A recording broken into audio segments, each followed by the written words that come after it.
उमापति महादेव की जय, पवन सुत हनुमान की जय, राधे प्रिय कृष्ण चंद्र की जय, रामायण महारानी की जय, सनातन विश्व धर्म की जय, बोलो भाई सब संतान की जय। उपस्थित आदमी श्रोतागण, श्रीमान श्रीमती नीलम नीरज नारायण समस्त परिवार की ओर से आप सभी का हृदय से स्वागत है। हमारी ओर से हमारे मल्ली आदर्श सत्संग रामायण मल्ली के सदस्य की ओर से आप सभी का स्वागत है और हमारे आचार्य महोदय आचार्य पंडित तिवारी जी के चरणों में दंडवत। इनकी ओर से आप सभी श्रोताओं को हार्दिक हार्दिक स्वागत। प्रिय श्रोतागण, तीसरे दिवस में राम कथा में हम प्रवेश कर चुके हैं। चलिए सबसे पहले भगवान श्री राम की स्तुति उसको करेंगे, उसके बाद में आज का जो कथा है उसमें से तुलसीदास जी के जो चौपाई इत्यादि गाएंगे, उसके बाद में महाराज जी से आग्रह करेंगे कि जो कथा है श्री गणेश करें। जहाँ तक हो सके आप सभी के साथ देना। बोलिए श्री रामचंद्र की जय। श्री रामचंद्र कृपालु भजन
बोलिए श्री रामचंद्र की जय। धन्यवाद प्रिय श्रोतागण। चलिए रामचरितमानस में प्रवेश करते हैं। अरण्य कांड का जो पहला चौपाई है प्रिय श्रोतागण, वास्तविक तौर पर महाराज जी समझाएंगे आपको। यहाँ पर तुलसीदास जी क्या करते हैं और भगवान श्री राम और माँ सीता के जो गृहस्थी जीवन है, जैसे हम और आप गृहस्थी जीवन में बंधे हैं, उसको वर्णन करते हैं। चलिए हम आपको गाकर सुनाएंगे, उसके बाद में महाराज जी जो कथा इत्यादि उसको आपको सुनाएंगे। प्यारे प्यारे श्रोतागण आओ चले रामायण की प्यारे प्यारे श्रोतागण आओ चले रामायण की कथा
धन्यवाद प्रिय श्रोतागण। आगे बढ़ते हैं। आज महाराज जी के मुखारविंद से 2 कांड की कथा सुनेंगे।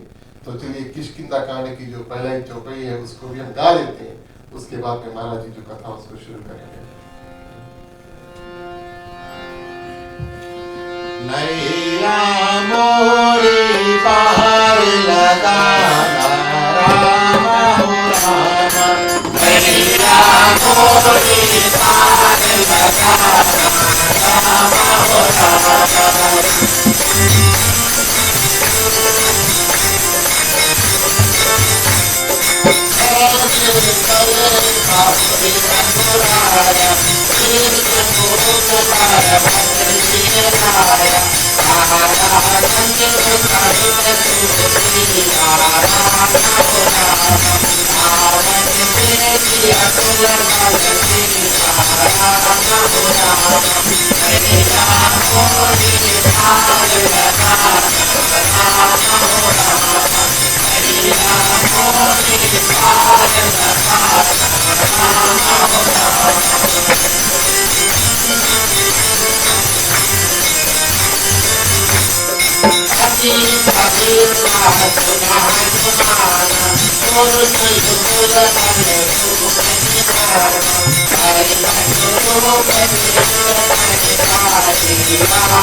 नमोऽस्त्वनन्ताय सहस्रमूर्तये सहस्रपादाय शिरोभावे सहस्रनाम्ने पुरुषाय शाश्वते सहस्रकोटिधारिणे नमः कमलनाभाय नमस्ते जलसायिने नमस्ते केशवानन्द वासुदेव नमस्ते वासनाद् वासुदेवस्य प्रवासितं भुवनत्रयं सर्वभूतादिवासोऽसि वासुदेव नमस्ते शङ्करं शङ्कराचार्यं केशवं बादरायणं सूत्रभाष्यकृतो वन्दे भगवन्तौ पुनः पुनः ईश्वरो गुरुरात्मेति मूर्तिभेदविभागिने व्योमवद्व्याप्तदेहाय दक्षिणामूर्तये नमः अखण्डमण्डलाकारं व्याप्तं येन चराचरं तत्पदं दर्शितं येन तस्मै श्रीगुरवे नमः सुविशालं निजं देशं विशालां संस्कृतिं निजां विशालं निजसाहित्यं भूयो भूयो नमाम्यहं भूयो भूयो नमाम्यहं भूयो भूयो नमाम्यहम्।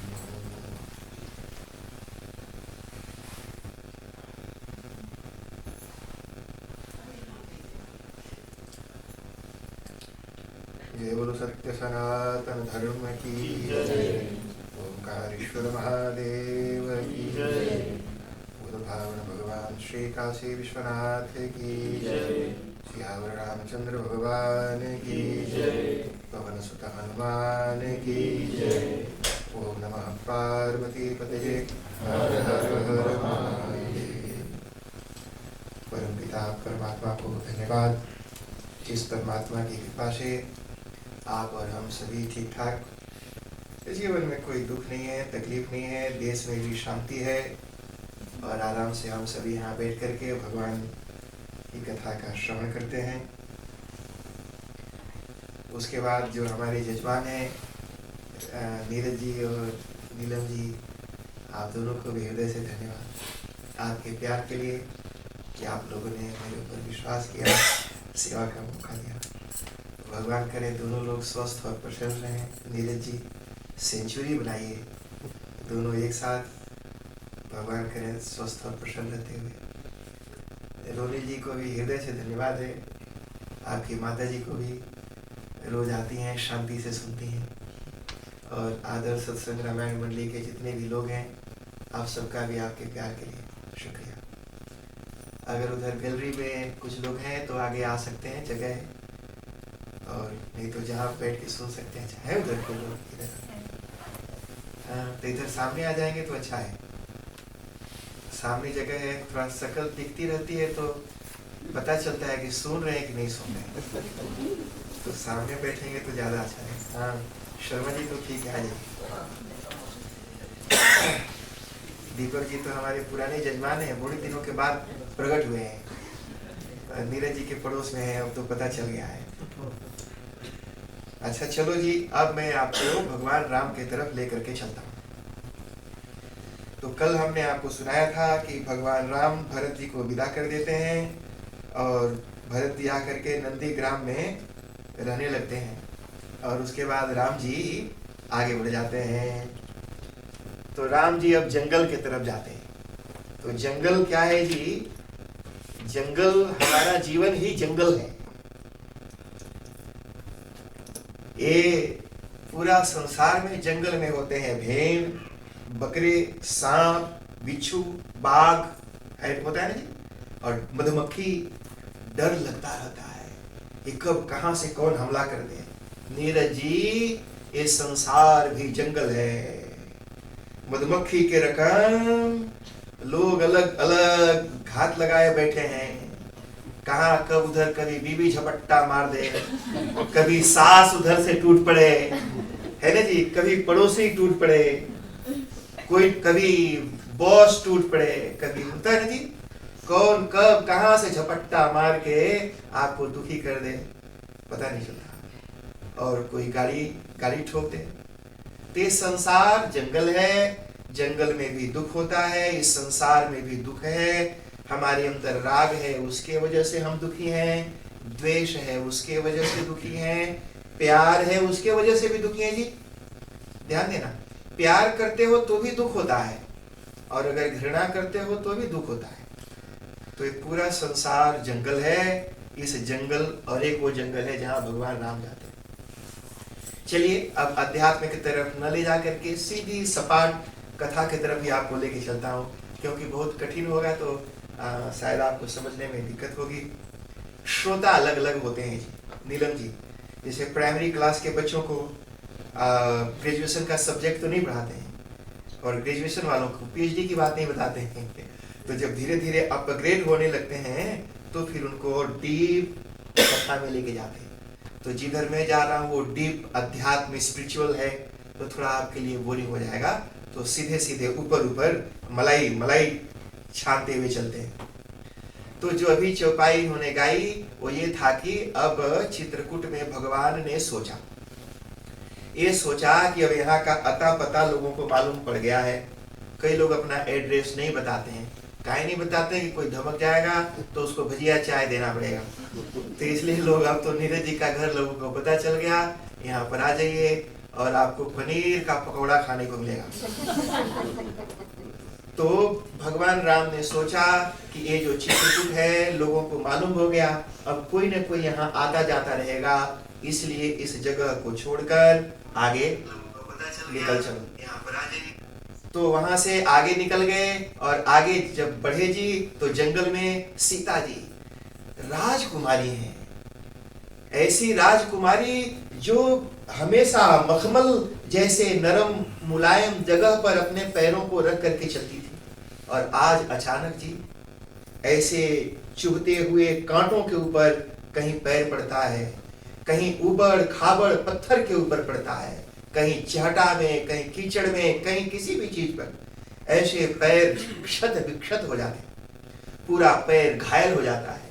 जब शाम होती है, ध्यान देना जी, ये पत्नी है, जब शाम होती है तो माता सीता अपने आंचल के पल्लू को पानी में डुबोकर भगवान राम के पैरों को पोंछती हैं, कांटे चून करके निकालती हैं और भगवान राम की सेवा करती हैं। खुद जिनके पैर क्षत विक्षत हैं फिर भी अपने पति की सेवा करती हैं।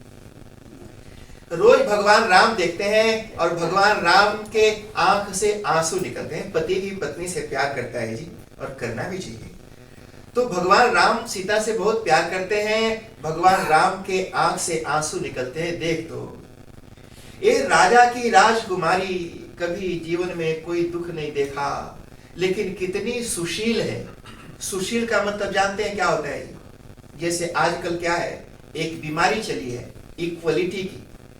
वो क्या है कि हम तो बराबर हैं, तो हम बराबर हैं का मतलब क्या हुआ? बराबर हैं, बराबरी का कॉन्सेप्ट हमारे धर्म में नहीं है। नीरज जी, नीलम जी सुनो, नीलम जी भी एक औरत है, यानी पत्नी भी एक औरत है, माँ भी एक औरत है, बेटी भी औरत है, बहन भी औरत है ना जी? सारी औरतें हैं। लेकिन क्या सारी औरतें एक बराबर हैं? नहीं है। माँ माँ है, बहन बहन है, बेटी बेटी है, पत्नी पत्नी है। तो सारी औरतें भी एक बराबर नहीं होती। तो फिर पुरुष और स्त्री एक बराबर कैसे हो सकती? नहीं। माँ माँ का रोल प्ले करती है, पत्नी पत्नी का रोल प्ले करती है, बहन बहन का रोल प्ले करती है, बेटी बेटी का। जिसकी जो रिस्पॉन्सिबिलिटीज है, जिसने जो जिम्मेदारी चुना है, उसको अपनी वो जिम्मेदारी निभानी चाहिए। बराबरी वाला कॉन्सेप्ट, मैं पत्नी का रोल निभाऊंगी, आप पति का रोल निभाइए, एक माँ का, एक बेटी का, एक बहन का। बराबरी वाला कॉन्सेप्ट हमारे सनातन धर्म में नहीं है। तो सीता जी सेवा करती हैं। राम जी सोचते हैं कि देखो प्यारी कितनी अच्छी है, कितनी सेवा करती है। एक दिन भगवान राम के दिल में प्यार उड़ा, बोला कि रोज ये हमारी सेवा करती है, एक दिन मैं इसकी सेवा करूं। एक दिन फुर्सत के क्षण में भगवान राम ने एक सुंदर सा पत्थर का चट्टान देखा और भगवान राम ने अपना दुपट्टा निकाल के उस पत्थर को झाड़ा। सीता जी का हाथ पकड़ करके बड़े प्यार से उस झाड़ पहुंच करके उस पत्थर पर सीता जी को बैठाए और बोले, यहाँ बैठो।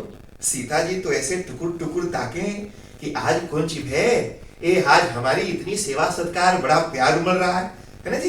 रोज ऐसे घूर के ताकते रहो और अचानक प्यार करने लगो तो पत्नी को डाउट तो होगा। तो वो सीता जी सोची कि कौन सी है आज।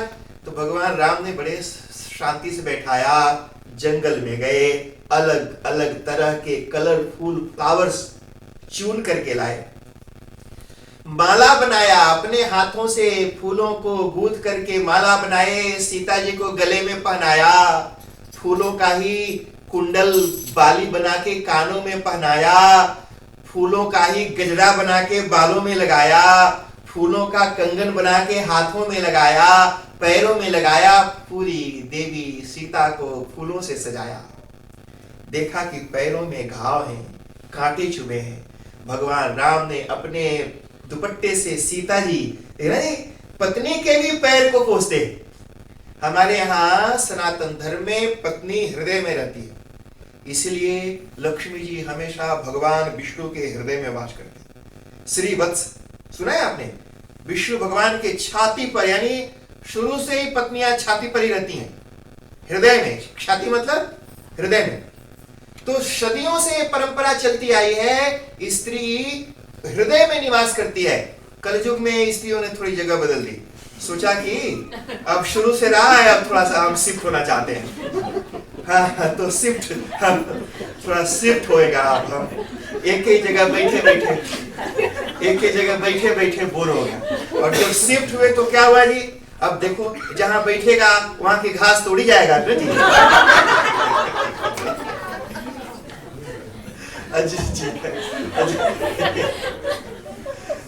अरे अब बार बार किसी जगह पर गाड़ी पार्क करो तो वहां की घास।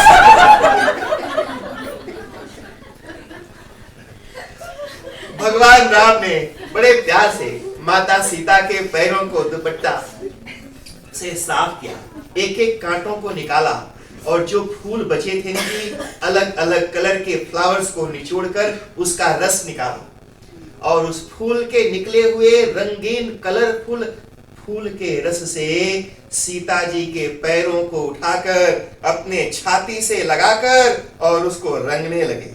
जाते हैं ना जी, आप ब्यूटी पार्लर में जाते हैं तो कैसे वो क्या पेडिक्योर मेनिक्योर क्या क्या होता है, तो उसी तरह से राम जी सीता जी का कर रहे हैं।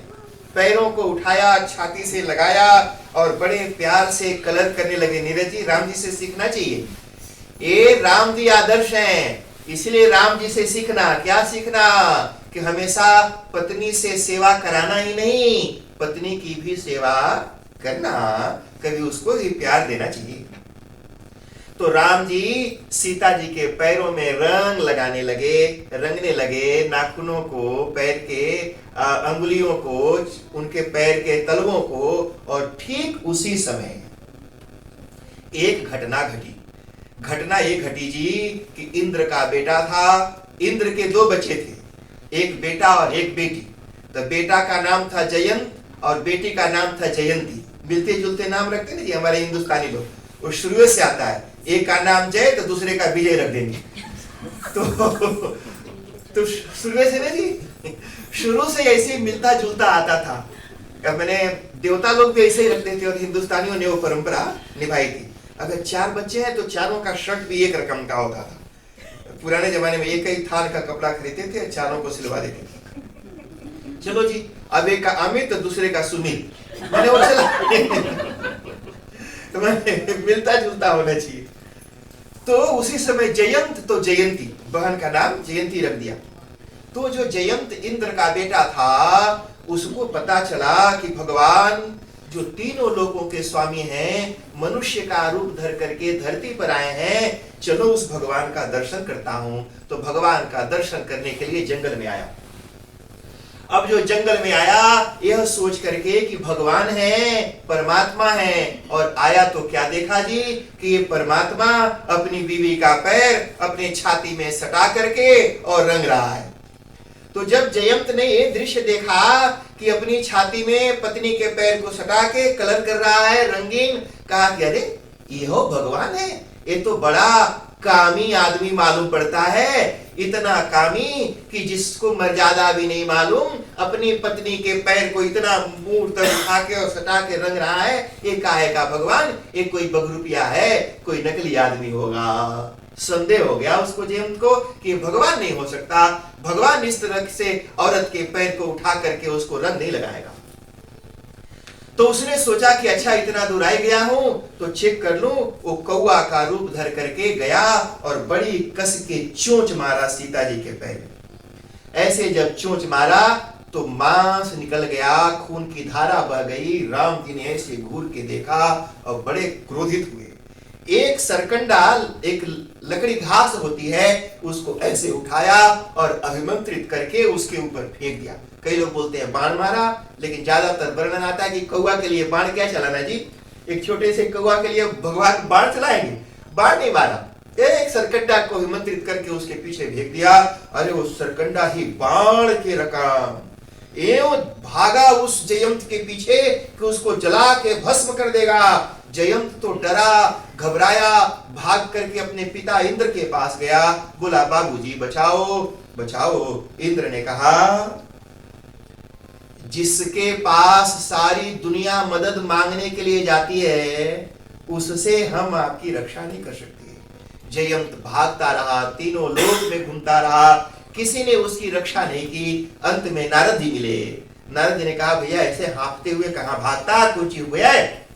बोला कि देखो ना ये बाण लगा हुआ, ये छोड़ ही नहीं रहा है। कहा कि देख जिसने बाण चलाया उसी के पास जा, कोई और तेरे को बचाने वाला नहीं है। जयंत भाग करके गया, भगवान राम के चरणों में गिर गया और भगवान राम थे ना जी, ये सुनना हम क्या करते हैं, अगर हमारे साथ किसी ने गलती की, कुछ बुरा किया, तो हम गांठी मार के ताक में पड़े रहते हैं।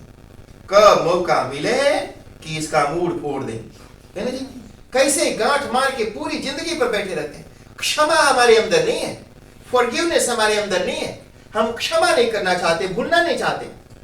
भगवान राम से ही सीखो, क्षमा कर देना है, भूल जाना है, माफ कर दो, हो गई ठीक। तो भगवान राम ने क्षमा किया, वहां पर आए, सीता जी ने कहा माफ कर दो।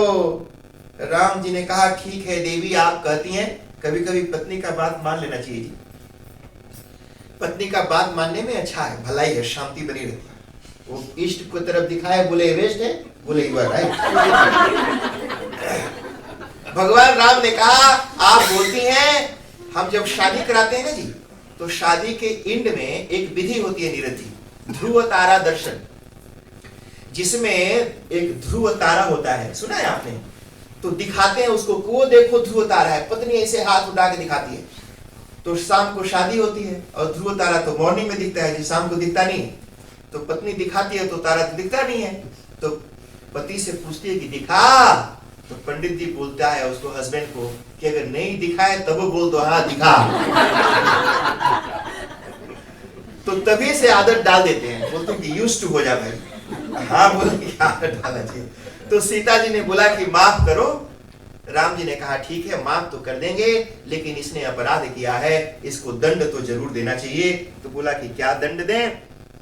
तो कहा कि इसकी एक आंख ही फोड़ देते हैं।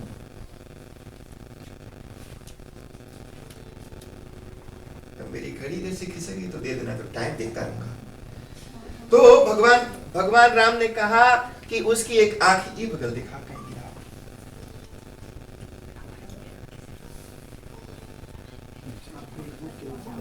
हाँ ठीक है। तो भगवान ने कहा कि इसको दंड देना चाहिए, बिना दंड दिए नहीं छोड़ेंगे। तो भगवान राम ने क्या किया, वो सरकंडा का बाण जो चलाया था वो पकड़ा, और वो जो कौवा था ना जी, उसकी एक आंख फोड़ दी। अब आप लोगों को शायद फिजी में कौवा होते हैं जी, होते हैं तो देखा होगा, न्यूजीलैंड में भी कौवा होते हैं।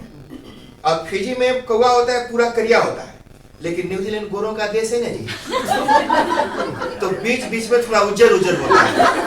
तो यहाँ कौवा होता है, उसको मैगपाई कहते हैं, नाम भी बदल गया उसका, है वो कौवा, बोलते मैगपाई, और थोड़ा सा करिया, बीच में थोड़ा उज्जर होता है। तो भगवान ने उस कौवे की आंख फोड़ दी। आपको नहीं पता होगा तो जान लो, जैसे जो कौवा होता है ना जी, तो उसके जो ये बल्ब हैं दोनों तरफ, होल्डर दोनों तरफ होता है, पर बल्ब एक ही होता है। तो जब कौवा इधर देखता है तो बल्ब इधर से इधर शिफ्ट हो जाता है, और जब इधर देखता है तो बल्ब इधर से इधर शिफ्ट हो जाता है। यानी बॉल एक ही होता है, आंख दो होती है, और एक ही बॉल दोनों बगल घूम करके देखता है। भगवान ने एक उसका फोड़ दिया था, तब से कौवा का एक ही आंख होता है, इसलिए वो एकाक्ष, उसका नाम है पड़ गया एकाक्ष, एक आंख वाला। तो जयंत को दंडित किया, और इस तरह से भगवान राम अपने पति धर्म को निभाते हुए आगे बढ़ते हैं। आगे उधर जाते हैं, माता आगे घूमते हुए भगवान आगे बढ़ते हैं, और फिर जाकर के मिलते हैं माता अनसुईया से।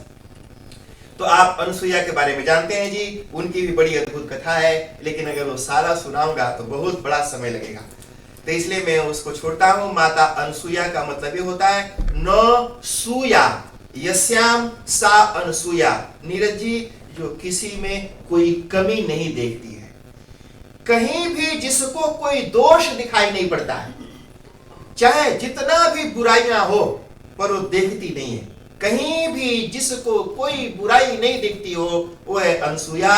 और दूसरा अनसुईया का मतलब है अनुपश्चात सूते, यानी आपने सुना होगा ब्रह्मा विष्णु महेश तीनों को बच्चे के रूप में उन्होंने बना दिया था, इसलिए उनका नाम अनसुईया पड़ता है। माता अनसुईया से मिलते हैं, और फिर उनको बड़ा सुंदर उपदेश माता अनसुईया देती हैं, और उसके बाद वो आगे बढ़ते हैं। और ये सुन लो, ये बड़ा सुंदर प्रसंग है। आगे जाते हैं तो एक ऋषि थे जी, उनका नाम था सुतीक्ष्ण। अब पहले सुतीक्ष्ण जी कौन है ये जान लो, फिर उसके बाद कैसे राम जी उनसे मिलते हैं ये सुनाता हूं। बड़ा मधुर प्रसंग है, आप थोड़ा ध्यान से सुनेंगे तो आपको अच्छा लगेगा। सुतीक्ष्ण जी अगस्त ऋषि के शिष्य हैं। अगस्त ऋषि बड़े भारी ऋषि हैं, साक्षात भगवान शिव के अवतार माने जाते हैं। अगस्त जी के बारे में बता दूं कि उन्होंने पूरा समुद्र जी, जो 7 समुद्र हैं, उस समुद्र को सुड़क गए। आप जैसे एक प्याला नगौना पीते हो, ऐसे नगौना के रकम पूरा समुद्र ही पी गए थे वो, इतने महापुरुष थे वो। अगस्त ऋषि ने तमिल भाषा सुना है, जैसे तमिल, जो तमिल साउथ इंडियन लोग होते हैं ना जी, तो south Indian, many kinds of south Indian, Kannada है साउथ इंडियन, तमिल है साउथ इंडियन, तेलुगु है साउथ इंडियन, मलयाली है साउथ इंडियन। इसमें जो तमिल है, जो तमिल लोग, उनकी जो भाषा है तमिल, उसको अगस्त ऋषि ने बनाया था।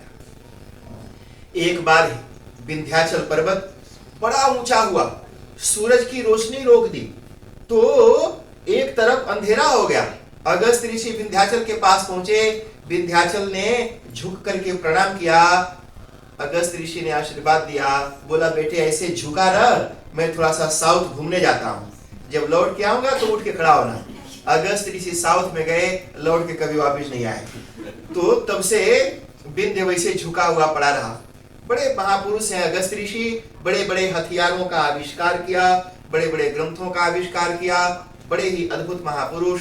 उनके गुरुकुल में सुतीक्ष्ण जी पढ़ते थे। जब छोटे थे पूरी पढ़ाई की, जब पढ़ाई पूरी हो गई तो एक दिन अगस्त ऋषि ने कहा तुम्हारी शिक्षा पूरी हो गई, अब चाहे जहां जाओ जा सकते हो। सुतीक्ष्ण ने कहा कि गुरुजी कुछ दक्षिणा मांग लो, क्योंकि आपने पढ़ाया है, बिना दक्षिणा के विद्या फलित नहीं होती है, कुछ दक्षिणा आपको देना चाहता हूं। गुरुजी ने कहा कोई नहीं बेटा, जाने दो, खुश रहो, दक्षिणा नहीं चाहिए। देखो जी, किसी से दक्षिणा मांगने के पहले सोचना चाहिए कि उसकी हैसियत देने के लायक है कि नहीं। अगर हैसियत हो तो देना भी चाहिए। सुतीक्ष्ण जी बेचारे गरीब ब्राह्मण के बच्चे थे, सोचा कि ये बच्चा कहां से इतनी दक्षिणा ला करके देगा। बोला कि दक्षिणा नहीं चाहिए, तुम जाओ। सुतीक्ष्ण जी बोले मांग लो, कुछ मांग लो, कुछ मांग लो। कई बार जब बोला तो अगस्त ऋषि को गुस्सा आ गया। कहा कि जा भगवान को लाके दे दे, जा, अगर दक्षिणा देना चाहता है, अगर दक्षिणा देना है तो दक्षिणा में भगवान मुझे चाहिए, तू भगवान को लाकर मुझे दे दे। और डांट के भगा दिया। एक तो ये कथा है जी। दूसरी कथा ये है कि जब वो छोटे थे तो एक बार अगस्त ऋषि कहीं सत्संग करने, जैसे मैं प्रवचन कर रहा हूं ऐसे प्रवचन करने के लिए कहीं गए, तो उनके पास एक ठाकुर जी थे। वो करिया पत्थर के वो सालग्राम ही होते हैं जी, शिवलिंग टाइप का जो छोटा सा होता है, ऐसे उसको सालग्राम। अगस्त ऋषि ने सुतीक्ष्ण को कहा कि देख, इसको रोज नहलाना, टीका चंदन लगाना, थोड़ा सा भगवान को भोग लगाना, जब तक मैं आता हूं तुम इनकी सेवा करना। अगस्त ऋषि चले गए। तो ये रोज वहां गोमती नदी नहीं, रोज नर्मदा नदी में जाते थे, वहां पर उनको नहलाते थे, धुलाते थे और टीका चंदन करते थे, सेवा सत्कार करके भोग लगाते थे। एक दिन जी नीरज जी देखा वहां जामुन का पेड़ था। जामुन जानते हैं, फिजिला जामुन नहीं, बड़का बड़का, ये जो ब्लू ब्लू होता है, छोटा छोटा वाला जो होता है, करिया करिया जो होता है जामुन, उसको जामुन बोलते हैं। और जो आपका फिजी वाला होता है जामुन, जो बड़ा बड़ा वाला जामुन, छोटा वाला भी होता है, करिया करिया वाला। हाँ, तो जो करिका वाला जामुन होता है, छोटा छोटा वाला, वो जामुन का पेड़ था। सुतीक्ष्ण ने देखा एक करिया करिया पका पका जामुन ऐसे उचक उचक के लगे तोड़ने। वो तो दूर था जी, एक को जामुन हाथ में भेटाया नहीं। तो सोचा कि ठाकुर जी किस काम आएंगे, जो भगवान को रखे थे। तो बोला कि ठाकुर जी, वो ठाकुर जी थे, तो बोला कि चलो ठाकुर जी कोई भेजता हूं, 2-4 जामुन तोड़ के लाएंगे। तो उन्होंने ठाकुर जी को भेजा जी ऊपर, लेकर के मारा जामुन के पेड़ पर, तो 2-4 जामुन गिरा जी। तो बड़े चाव से खाए, बड़ा स्वाद आया। तो बोला ठाकुर जी 2-4 और लेके आओ। तो फिर से ठाकुर जी को मारा। अब बार बार ठाकुर जी को मार मार के जामुन लगे तोड़ने। खूब भर पेट खाया, सोचा कि 2-4 गुरु जी के भी ले चलता हूं। फिर से मारा तो ठाकुर जी तो भाई सीधे नदी में कूद गए जाकर के। जोर से मारा, जामुन पर लगा नहीं, बगल में नदी थी, नदी में जाकर के डूब गया। सुतीक्ष्ण जी काफी देर तक ढूंढते रहे, ठाकुर जी मिले नहीं। अब वो डर गए कि अब क्या करूं, गुरु जी तो बड़ा गुस्साएंगे कि तुमने ठाकुर जी को कहां खो दिया। तो एक उसी के साइज का एक जामुन करिया था, मोटा वाला, खूब हेल्दी जामुन उठाया और उसी में रख दिया और उसी को टीका लगाते रहे और पूजा करते रहे। गुरुजी आए तो गुरुजी भी देखे भाई बड़ा सुंदर ठाकुर जी चमक रहे। और दूसरे दिन गुरुजी अभिषेक करने लगे जी। वो दही और चंदन लगा के रगड़ा तो गुदा अलग और बिया अलग, पूरा वो ठाकुर जी का ऐसे जब रगड़ा तो गुदा अलग बिया अलग, उजर उजर हो गया। तो बुलाया सुतीक्ष्ण को कि भाई इधर आए, ठाकुर जी कहाँ गए हमारे। तो बोला कि ठाकुर जी तो वही है। तो बोला कि ये ठाकुर जी कहाँ है, ध्यान से सुनो। तो सुतीक्ष्ण ने कहा कि गुरुजी पुनी पुनी चंदन, पुनी पुनी पानी, ठाकुर जी घिस गए, हम कहा जाने। बोले रोज रोज रगड़ते बार बार चंदन पानी रगड़ा ठाकुर जी घीस के करिया से उज्जर हुई है। अगस्त ऋषि ने बड़ा कस के डांटा, कहा कि भाग यहां से, और जब तक ठाकुर जी मिल न जाए वापिस नहीं आना। तो ये दो और ऐसे ढेर सारे प्रसंग हैं, लेकिन अब समय नहीं है, इसलिए बस दो ही सुना के, क्योंकि आगे आपको और आगे कथा सुनानी है। तो इनको भगा दिया जी। ये सूतेश्वर जी महाराज भाग करके गए हैं और वहां पर जंगल में बैठ करके घोर तपस्या करते हैं। कई सालों से उनकी तपस्या चल रही है कि अब भगवान आएंगे, अब आएंगे, अब भगवान का दर्शन होगा। अब वो समय आ गया जी। भगवान राम का जैसे ही वनवास होता है, सूतेश्वर जी को मैसेज मिल गया कि भगवान जंगल में आ रहे हैं। तो ये आंख बंद करके ध्यान लगाते हैं। सुनो जी, नीरज जी, आंख नहीं देखती है। मुर्दा के पास भी आंख होती है पर देखती नहीं है। जीभ में स्वाद नहीं आता। मुर्दा के पास भी जीभ होता है, मुंह होता है, लेकिन मुर्दा को कोई स्वाद नहीं आता ना जी, कोई स्वाद नहीं आता। उसको कितना भी स्वादिष्ट भजिया खिलाओ, मुर्दा को कोई स्वाद नहीं आएगा। और अगर कहीं स्वाद आ जाए और उठ के बोल दे बड़ा मजा आ रहा है, तो और दे दे। तो स्वाद शरीर को नहीं आता है। आंख देखती नहीं, कान सुनता नहीं, नाक सूंघता नहीं, जिह्वा चखती नहीं। ये सब के सब बेकार हैं। किसके बिना जी? मन के बिना। जब मन आंख में होता है तो आंख देखती है, जब मन कान में होता है तो आंख सुनता है। कई बार यहीं बगल में बैठे रहते हैं, मैं कुछ सुनाता हूं, लोग हंसते हैं, और एक माई बगल वाले से पूछती है कि पंडित कौन सी बोला? अरे तुम कान में उंगली डाल के बैठी है, यहीं बैठी है, सुना क्या नहीं? तो उसका मन कहीं और है, मैं क्या बोल रहा हूं उसको सुनाया नहीं। समझ आ रहा है? तो मन देखता है, आंख नहीं देखती। तो इसलिए आंख बंद करके भी देख सकते हैं और आंख खोल करके भी दिखाई नहीं पड़ता है।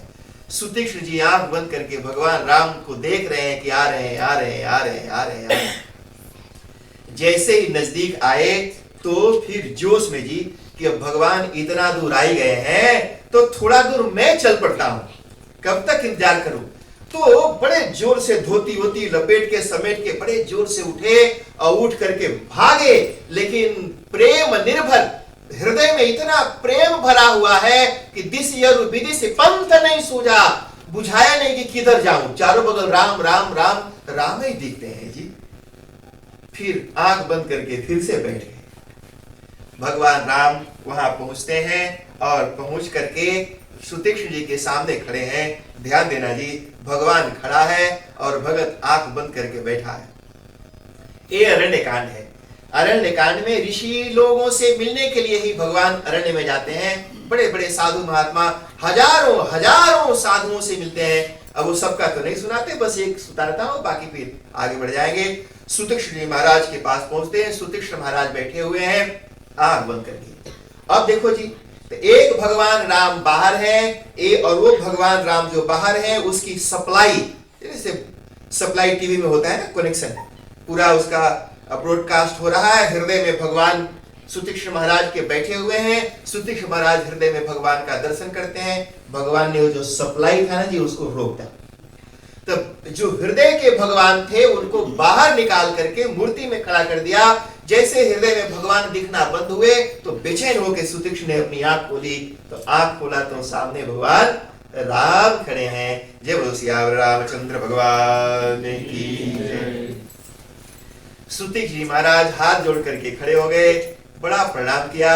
आंख में आंसू, खुशी के आंसू, गला रूध गया। जब बहुत ज्यादा खुशी होती है ना जी, आवाज नहीं निकलती है, आंख में आंसू आ जाते हैं, गला रूध जाता है, मन भर आता है, शरीर कांपने लगता है, कुछ मुंह से निकलता नहीं। कांपती हुई आवाज में सूतेश्वर ने कहा, प्रभु मैं आपकी कैसे स्तुति करूं, मैं क्या आपके बारे में बताऊं, मैं कैसे आपकी प्रार्थना करूं। और बड़ा सुंदर ही, बड़े सुंदर ढंग से सूतेश्वर जी की जो स्तुति है बड़ा सुंदर है। श्याम तामर सदाम शरीरम जटा मुकुट परिधान मुनिचीरम। बड़े सुंदर भगवान राम के स्वरूप का इतना सुंदर वर्णन, इतनी सुंदर स्तुति सुतीक्ष्ण ने की है। समय होता तो मैं पूरा पढ़ के आपको सुनाता और बताता, बड़ा अद्भुत है। पूरे स्तुति सुनने के बाद भगवान राम प्रसन्न हो गए। भगवान ने कहा, सुतीक्ष्ण मैं आपसे बहुत प्रसन्न हूं, कुछ मांग लो। अब देखो जी मजा अब है। सुतीक्ष्ण जी ने कहा, महाराज मैंने जब से होश संभाला आज तक किसी से कुछ नहीं मांगा, तो मुझे मांगना आता ही नहीं है।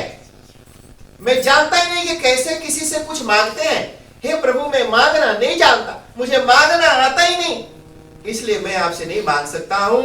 आप जो देना चाहें अपनी खुशी से जो उचित समझते हैं आप दे दीजिए। ध्यान देना, ये सुतीक्ष्ण महाराज का स्टेटमेंट याद रखना। उन्होंने कहा कि मुझे कुछ मांगना नहीं आता, आप जो देना चाहें दे दीजिए। तो भगवान राम ने कहा, ठीक है भाई देता हूं।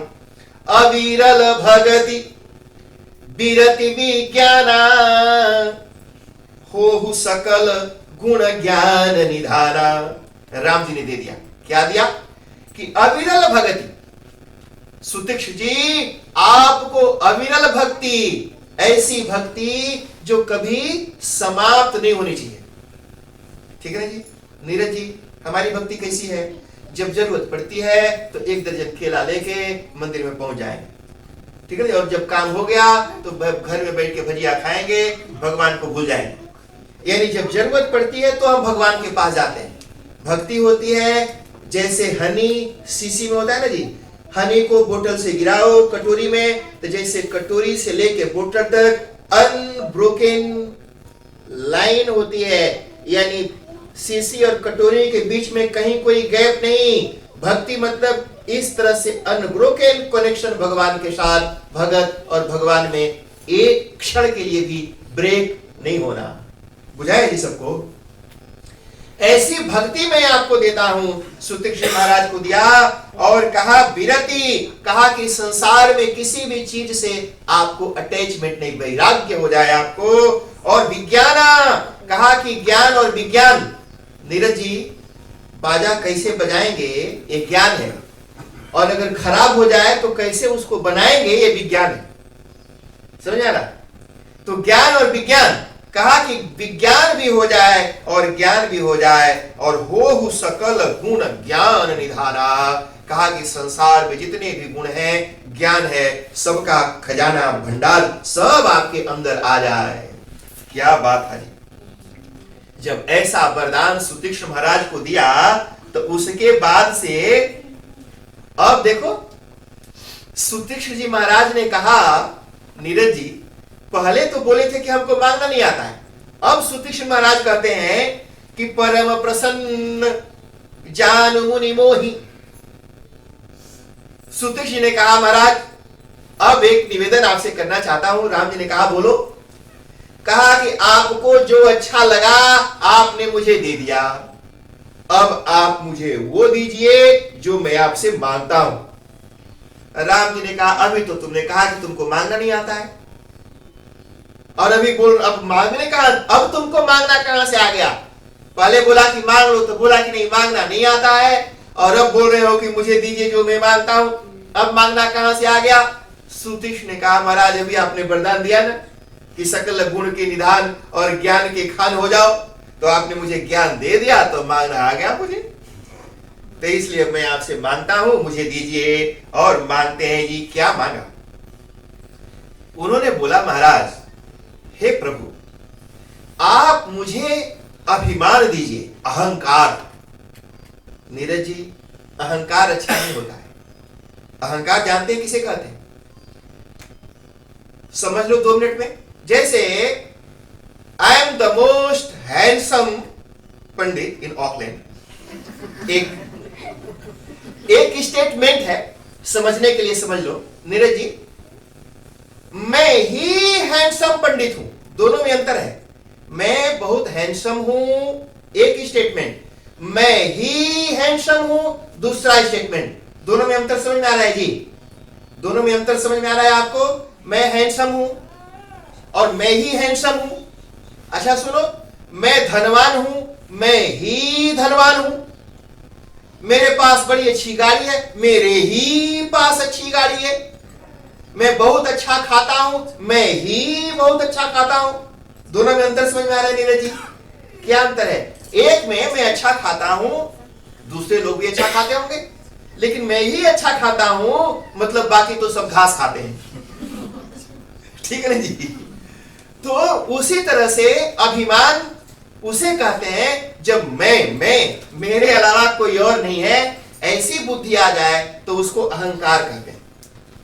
सुतीक्ष्ण जी ने कहा कि मुझे अभिमान दीजिए। कैसा अभिमान?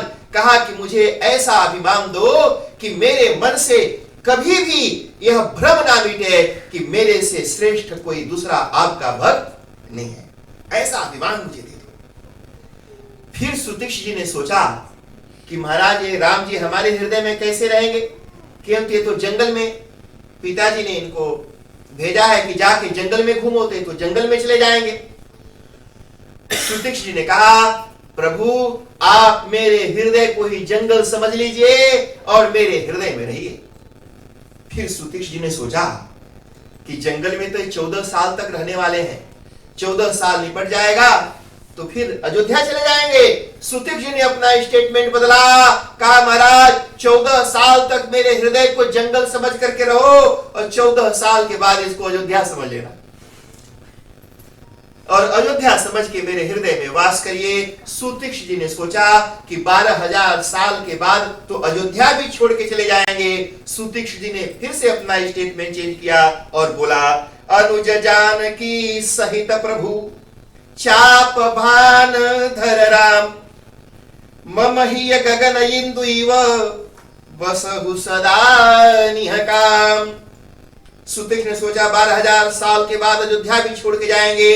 नीरज जी बोला कि 14 साल तक हृदय को जंगल समझ करके वास करो, 14 साल के बाद उसको अयोध्या समझ के वास करिए, और 12,000 साल जब हो जाए तो हे प्रभु मेरे हृदय को ही आकाश समझ लेना और हमेशा हमेशा के लिए अपने भाई अनुज और पत्नी सीता के साथ मेरे हृदय में वास करो।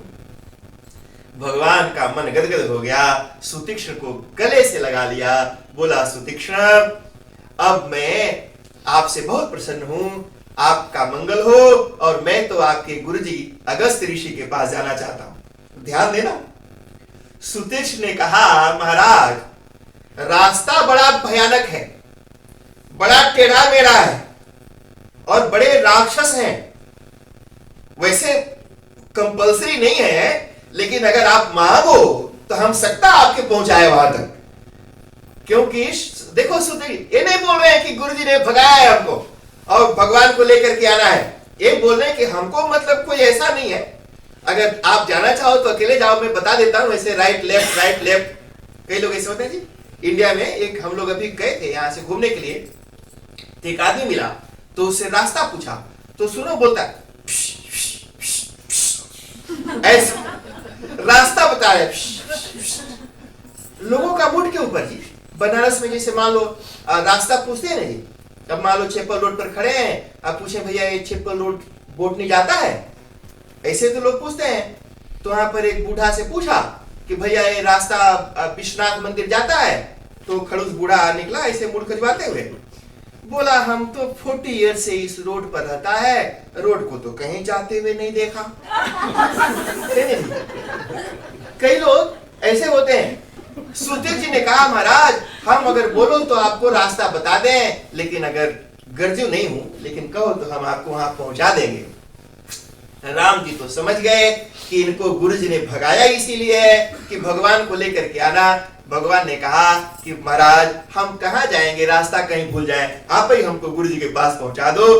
तो सुतीक्ष्ण जी को गुरुजी ने कहा था जब भी आना भगवान को लेकर के आना। आप भगवान इस बात को जानते हैं। भगवान ने सुतीक्ष्ण को कहा कि मुझे आप पहुंचा दो, मुझे लेकर के भगवान मुझे लेकर के अपने गुरुजी के पास रास्ता दिखा दो।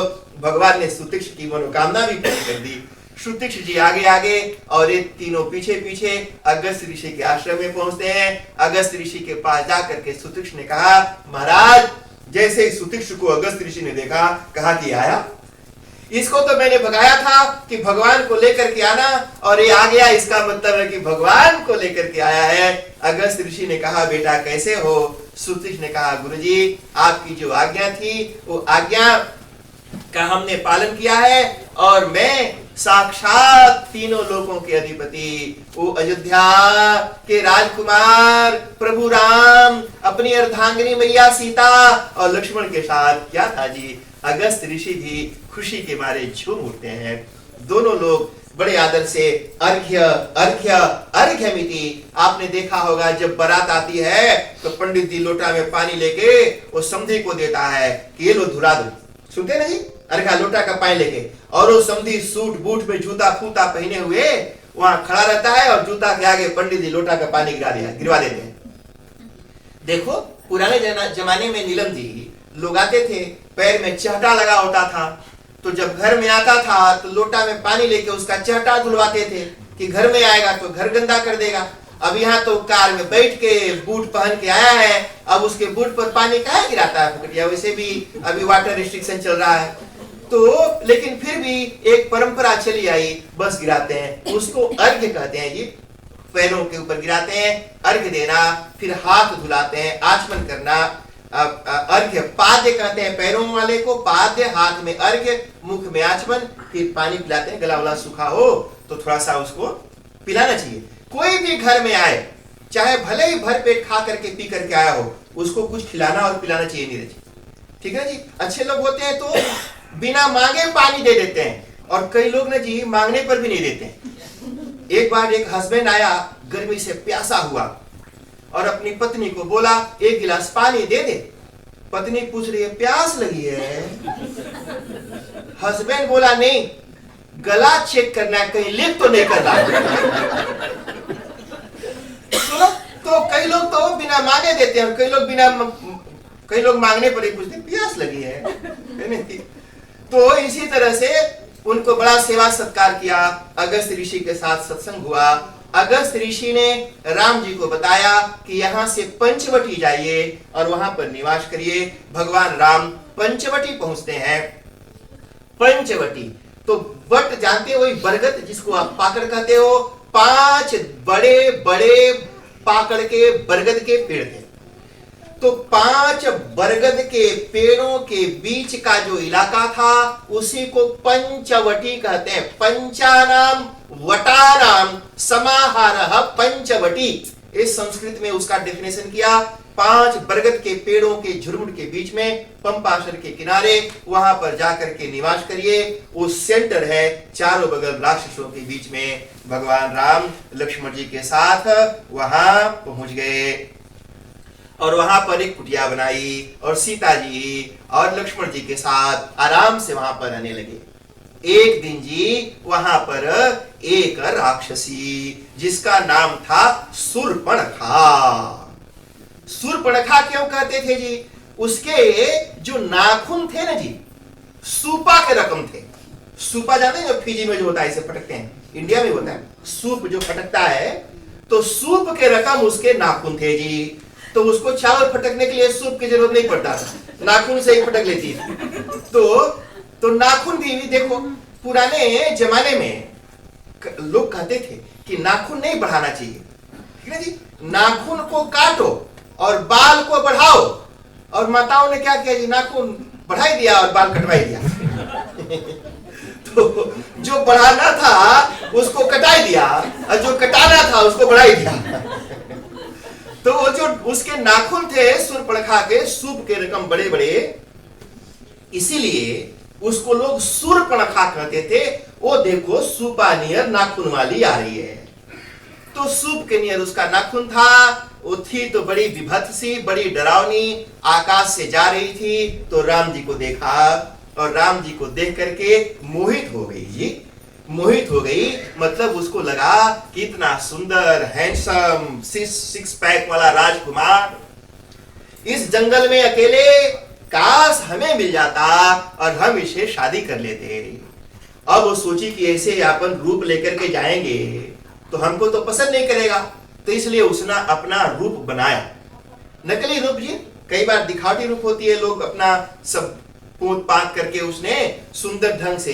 एक बार कुंभ के मेला में जी वो पार्टी थी, तो सभी माताएं आई पूरा एकदम सब लीप लोप करके, और तब तक बारिश हो गई जी। तो बारिश हो गई तो जो एक अम्मा जी थी अपने बेटे को ऐसे घूंघट में छुपा करके रखा था और बारिश में मेकअप सब धुल गया। जब बारिश बंद हुई तो उन्होंने अपने बेटे के मुंह को ऐसे खोला तो बच्चा तो ऐसे ऊपर देख के डर गया कि मम्मी कहाँ हमारी। बोला कि मैं ही मम्मी हूँ, पहचान नहीं पाया, इतना चेंजेस हो जाता है जी। तो एक दिन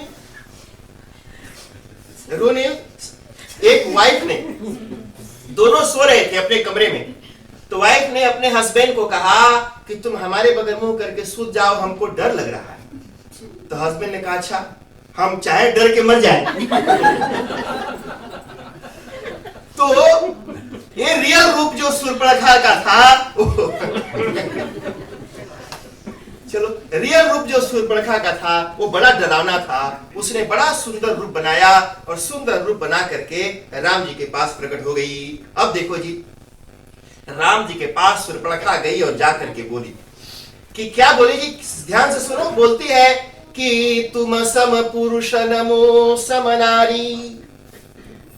पहले तो जाकर के ये बोली कि महाराज देखो राजकुमार, वैसे तो I am the best, east और west I am the best. Shurpanakha बोली कि वैसे तो संसार में मेरे लायक कोई मर्द भगवान ने बनाया ही नहीं, इसीलिए आज तक कुंवारी हूं। झूठ बोली जी, वैसे उसकी शादी हुई थी पर झूठ बोली। उसने कहा कि मेरे जैसे, मेरे लायक, मेरे टाइप का, मैंने आपको बताया था ना जी, लोग बोलते हैं कि मेरे टाइप का, तो बोली कि मेरे टाइप का तो भगवान ने कोई दूसरा बनाया नहीं, लेकिन आप थोड़ा थोड़ा मेरे लायक हो। मैंने आप भी, यानी भगवान को भी अपने लायक नहीं मान रही है, ये अहंकार है, ये ईगो है। यानी परमात्मा को भी वो अपने लायक नहीं मान रही। बोला हमारे लायक तो कोई दूसरा है नहीं, पर कोई नहीं, आपके साथ एडजस्ट कर लूंगी, तो आप हमें स्वीकार करिए। राम जी ने कहा कि देखो देवी, मेरी तो घर वाली है, वो देखो बैठी है वहां पर, लेकिन वो जो मेरा छोटा भाई है वो कुंवारा है, उसके पास चले जाओ, ध्यान देना। कुछ लोगों ने कहा कि राम जी ने झूठ बोला। राम और झूठ, कहा कि कौन सी झूठ बोला? कहा कि झूठ बोला कि मेरा भैया कुंवारा है। लक्ष्मण जी तो कुंवारे थे नहीं जी, उनकी तो शादी हुई थी, पत्नी यहां छोड़ करके गए थे। ध्यान देना, राम जी ने झूठ नहीं बोला। जब राम जी ने बोला लक्ष्मण कुंवारा है तो उसके पीछे एक कारण था। शूर्पणखा ने बोला कि मैं कुंवारी हूं, जबकि वो कुंवारी नहीं थी, उसकी शादी हुई थी पर उसका पति उसके पास नहीं था। भगवान राम ने सोचा कि इस देश में अगर पति साथ में न हो तो फिर उसको अगर कुंवारी कहा जाता है तो पत्नी साथ में न होने पर लड़का को कुंवारा कहा जाएगा। समझ में आया सबको ना? तो राम जी ने झूठ नहीं बोला, कहा कि उसके पास जाओ। तो शूर्पणखा, वैसे शूर्पणखा वो औरत अच्छी नहीं थी। नीरज जी, तुलसीदास जी ने शूर्पणखा का इंट्रोडक्शन दिया, ध्यान से सुनिए। किसी भी औरत का इंट्रोडक्शन देते हैं तुलसीदास जी दो तरीके से देते हैं। उन्होंने सीता जी का परिचय दिया कि सीता कौन है, तो बताते हैं जनक सुता जग जननी जानकी अतिशय प्रिय करुणा निधान की। एक औरत की पहचान क्या है कि ये बेटी है, किसी की बेटी है, यही तो बोलेंगे ना जी, ये उनकी बेटी है जनक सुता, और किसी की पत्नी है जनक सुता जग जननी जानकी अतिशय प्रिय करुणा निधान की। भगवान राम की पत्नी है और क्या है ये भाई, जग जननी जानकी। तो ये किसी की पत्नी है, किसी की बेटी है और किसी की मां है, यही उसका परिचय है। पार्वती जी के बारे में भी बोला कि पार्वती जी कौन है, तो जय जय जय गिरिराज किशोरी, ये गिरिराज की बेटी है। और कौन है, जय महेश चित चंद चकोरी, ये महेश की पत्नी है। और कौन है, तो जय गजबदन सडानन माता, एक गणेश जी और कार्तिकेय की मां है। ऐसे परिचय देते हैं। लोगों ने पूछा कि शूर्पणखा कौन है, इसका भी परिचय बता दो। तो जानते हैं तुलसीदास जी ने क्या बोला, बोला शूर्पणखा रावण के बहिनी। कहा कि किसी की बीवी नहीं है, किसी की मां नहीं है, किसी की पत्नी नहीं है, कौन है? कहा शूर्पणखा रावण की बहिनी। ये तो रावण की बहन है, ये उसका परिचय है, बस और कोई परिचय नहीं। लक्ष्मण जी के पास गई। लक्ष्मण जी ने कहा कि मैं तो दास हूं, मेरे पास तो मैं हूं दास, हमेशा रहेगी उदास, इसलिए मेरे पास आने का काम नहीं है। इसलिए तुम वही राम जी के पास जा और वही उन्हीं के पास तुम्हें सुख मिलेगा। फिर वो राम जी के पास गई। राम जी ने फिर लक्ष्मण जी के पास भेज दिया। ऐसे इधर से उधर, उधर से इधर। बोले कि तुम लोग मुझे फुटबॉल बना करके रखे हो, कभी इस पोस्ट से उस पोस्ट में मारते हो, क्या समझ रखा है? इस औरत के लिए जो वहां सिकुड़ के बैठी है, सीता जी की ओर देखा, कहा कि इसको तो मैं अभी ऐसे ही चबा जाती हूं जैसे फिजी में सिंगाटोका बेली रोड के किनारे कच्ची भिंडी तोड़ के लोग चबा जाते हैं। तो वही रकम इसको अभी मैं चबा जाऊंगी। मैं गया फिजी घूम, कई बार गया, 10 बार गया। और मैं गया नांडी मार्केट में जी, रोनिल महाराज कोई ले गया मुझे नांडी मार्केट घुमाने के लिए। तो मैं नांडी मार्केट में गया, सब्जियां देख रहा था। एक दुकान में मैंने एक सब्जी देखी, मेरे से भी लंबी, करिया करिया इतना मोटा सा कुछ रखा था। मैंने पूछा कि ये कौन सी तरकारी है भाई? तो मेरे को जो लेकर के गए थे, पंडित जी ये है चिकाऊ। अरे इतना बड़ा जी चिकाऊ। हमने कहा भाई ये तो कमाल की तरकारी है, एक चिकाऊ महीना भर खाऊ। एक चिकाऊ लाओ, 1 महीना खाओ भाई, तरकारी खाए। ये बड़ा जी, इतना बड़ा था वो, मोटा तगड़ा एकदम चिकाऊ ऐसे है। तो उसी तरह चिकाऊ की रकम।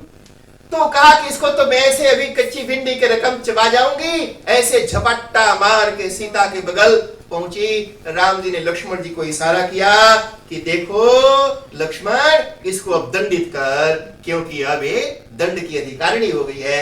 लक्ष्मण जी सटाक से जी अपना छुरा बगल से निकाले और उसका नाक काट दिया और कान भी काट दिया। और जैसे ही नाक काटा, कान काटा, तो अपनी असली रूप में आ गई। जो नकली रूप होता है ना जी, दिखावटी, हो ज्यादा देर तक टिकता नहीं। हमारे जजमान सुनाते हैं कि एक आदमी अमेरिका में रहा और आ गया जी उल्लाबासा में, गांव में। तो वहां आया तो हिंदी बोलबे नहीं करे, खाली अंग्रेजी है बोले वो। और वहां लबासा वालों को अंग्रेजी बुझे भी नहीं करे, गांव के लोगों को। तो वो एक बूढ़ा आई, कहा कि ये है हिंदुस्तानी, हिंदी तो जरूर जानत हुई, लेकिन खाली प्रिटेंड करता है कि हमको हिंदी नहीं आती है। कहा कि ना सच्चे नहीं आती। कहा कि नहीं आता जरूर हुई, तो चेक कैसे करेगा? तो ठंड का मौसम था जी, रात को सुता था और ये बूढ़ा बोला कि चेक करने का अच्छा तरीका है, एक काम करो, खूब ठंडा पानी आइस डाल के और इसके मुड़ पर गिरा दो, ब्लैंकेट हटा के, और देखो ये उठता है ठंडा पानी के मारे। तो अंग्रेजी बोले है कि हिंदी बोलता है?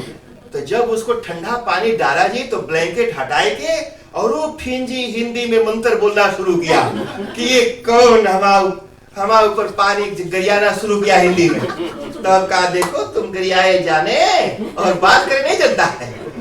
तो कैसे चित जो नकली रूप होता है, दिखावटी रूप है, ज्यादा देर तक नहीं टिकता है। शूर्पणखा अपने असली रूप में आ गई और वहां से रोती चिल्लाती खरदूषण के पास जाती है, खरदूषण को बुला करके लाती है। ये दोनों वहां पर सेना के लोग थे जो रावण के रखे हुए, वहां दोनों से युद्ध होता है। भगवान राम तो सबको मार डालते हैं। अंत में शूर्पणखा अकेले बचती है और वहां से भाग करके अपने भैया के पास जाती है और भगवान जा करके वहां पर रावण को बताती है कि भैया देख तेरी नाक कट गई, कटी इसकी नाक, और बोले कि तेरी नाक कट गई। ऐसे लोग बोलते हैं जब किसी को चढ़ाना और भड़काना होता है ना जी, ऐसे बोलते देख तेरी नाक कट गई। रावण को बड़ा क्रोध आता है और रावण वहां से आता है और आकर के मारीच, जिसको राम जी ने बाण पर बैठा के भेजा था, उसको वहां से क्यों भेजा था? उनको पता था कि आगे काम आएगा ही। तो मारीच के पास आते हैं, मारीच को बोलता है कि तू सोने का मृग बन और चल, हमें यह सीता का हरण करना है। मारीच ने रावण को समझाया, कहा कि तेरी बुद्धि भ्रष्ट हो गई है, तेरे को ये बात किसने बताई, क्यों तू अपने आप मृत्यु को ललकार रहा है? रावण ने कहा अगर मेरी बात नहीं मानेगा तो मैं भी तुम्हें मार डालूंगा। बारिश ने सोचा इस दुष्ट राक्षस के हाथों से मरने से अच्छा है कि राम जी के हाथों से मरूं। वो सोने का मृग बन जाता है और जाकर के सीता जी के आश्रम के आगे पीछे घूमने लगता है। सीता जी देखती हैं कि बड़े सुनहरे चमड़े वाला मृग है। राम जी को बोलती हैं कि इसको लाइए ना, पकड़ करके जिंदा मिल जाए तो जिंदा, नहीं तो खाली लेकर के आइए, इसको संभाल करके रखेंगे। और राम जी धनुष लेकर के चल जाते हैं। देखा जी, राम जी को पता था कि सोने का मृग नहीं होता है, ठीक है ना जी, लेकिन फिर भी पत्नी बोल रही है कि सोने का मृग है। तो जिस पत्नी की बात को राम जी नहीं टालते हैं नीरज जी, तो जिस पत्नी के बात को भगवान नहीं टालते हैं, तो हम भजिया कसेरा खाने वाले लोगों को नहीं टालना चाहिए। तो इसलिए राम जी तुरंत ही धनुष बाण लेकर के उस मृग के पीछे चल पड़ते हैं। वो मृग तो इधर उधर चारों बगल भागता है और डोलाता है। अंत में भगवान राम बाण चलाते हैं और बाण उसको जाकर के लगता है। वो रूप बदल करके राम जी की आवाज में लक्ष्मण लक्ष्मण लक्ष्मण चिल्लाता है। सीता जी इधर लक्ष्मण जी को बोलती हैं कि भैया संकट में है, जाओ। लक्ष्मण जी बोलते हैं देवी भाई के ऊपर संकट आ नहीं सकता। सीता जी बड़े कड़वे वचन बोलती हैं। सीता जी लक्ष्मण जी को कहती हैं तेरी नीयत खराब हो गई है, तू चाहता है कि तेरा भाई मारा जाए और तू मुझे अपनी पत्नी बना करके रख ले। ऐसे कड़वे कड़वे शब्द बोलती हैं। लक्ष्मण जी के छाती फट जाता है। ऐसे कड़वे वचन सुन करके लक्ष्मण जी न चाहते हुए भी एक रेखा खींचते हैं और रेखा खींच करके राम जी के पास जाते हैं। और तब तक रावण उधर से भेष बदल करके आता है। भिक्षाम देही, साधु का भेष बन करके आएगी।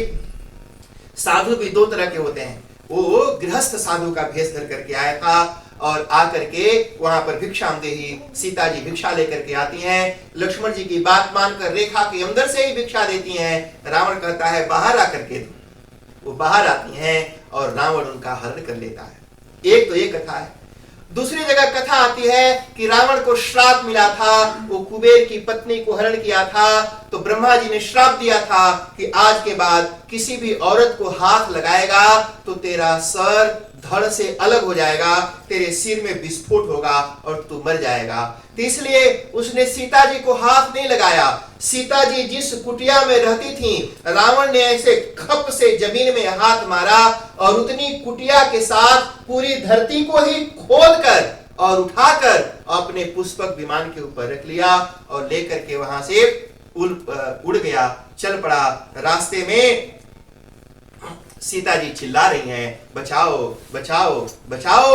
और तब तक के आवाज जटायु के कान में पड़ती। जटायु एक पक्षी थे, गिद्ध थे, बहुत बूढ़े थे। और जो बूढ़े लोग ना जी सोते रहते हैं, थोड़ा ज्यादा ऐसे झपकी लेते रहते, एनर्जी तो होती नहीं है। तो अब क्या बेचारा बहुत खा लिया, अब उसको पचाता है अब आराम से बैठ के। तो बहुत बूढ़े थे, बड़े कमजोर थे, शरीर में जान नहीं थी, बिल्कुल ऐसे झपकी ले रहे थे। और तब तक कान में आवाज गई बचाओ बचाओ बचाओ। सुनो, किसको बचाओ नहीं मालूम, किससे बचाओ यह नहीं मालूम, ये भी नहीं मालूम है किसको बचाना है, नहीं मालूम किससे बचाना ये नहीं मालूम। कोई औरत चिल्ला रही है बचाना है, बिना सोचे बिल्कुल जोश में आकर के उठ पड़े, अरे रुक, कौन नीच है जो किसी औरत का हरण करके ले जा रहा है। और हम आजकल के लोग जी पहले कोई मदद के लिए पुकारे तो सोचते हैं कि देख कहीं मोटा तगड़ा तो नहीं है। हमारे एक जजमान है नीलम जी, उनके घर पूजन करने गया तो देखा तो यहाँ फूटा है, यहाँ टूटा है, पूरा डेंट वेंट लगा है चेहरे पर। हमने पूछा कि क्या हुआ, कहा कि एलएसली रेड लाइट पर किसी ने हमारी गाड़ी ठोक दी। हमने कहा फिर, कहा हमको बड़ा गुस्सा आया, हम निकले बाहर तो हमें ठोक दिए।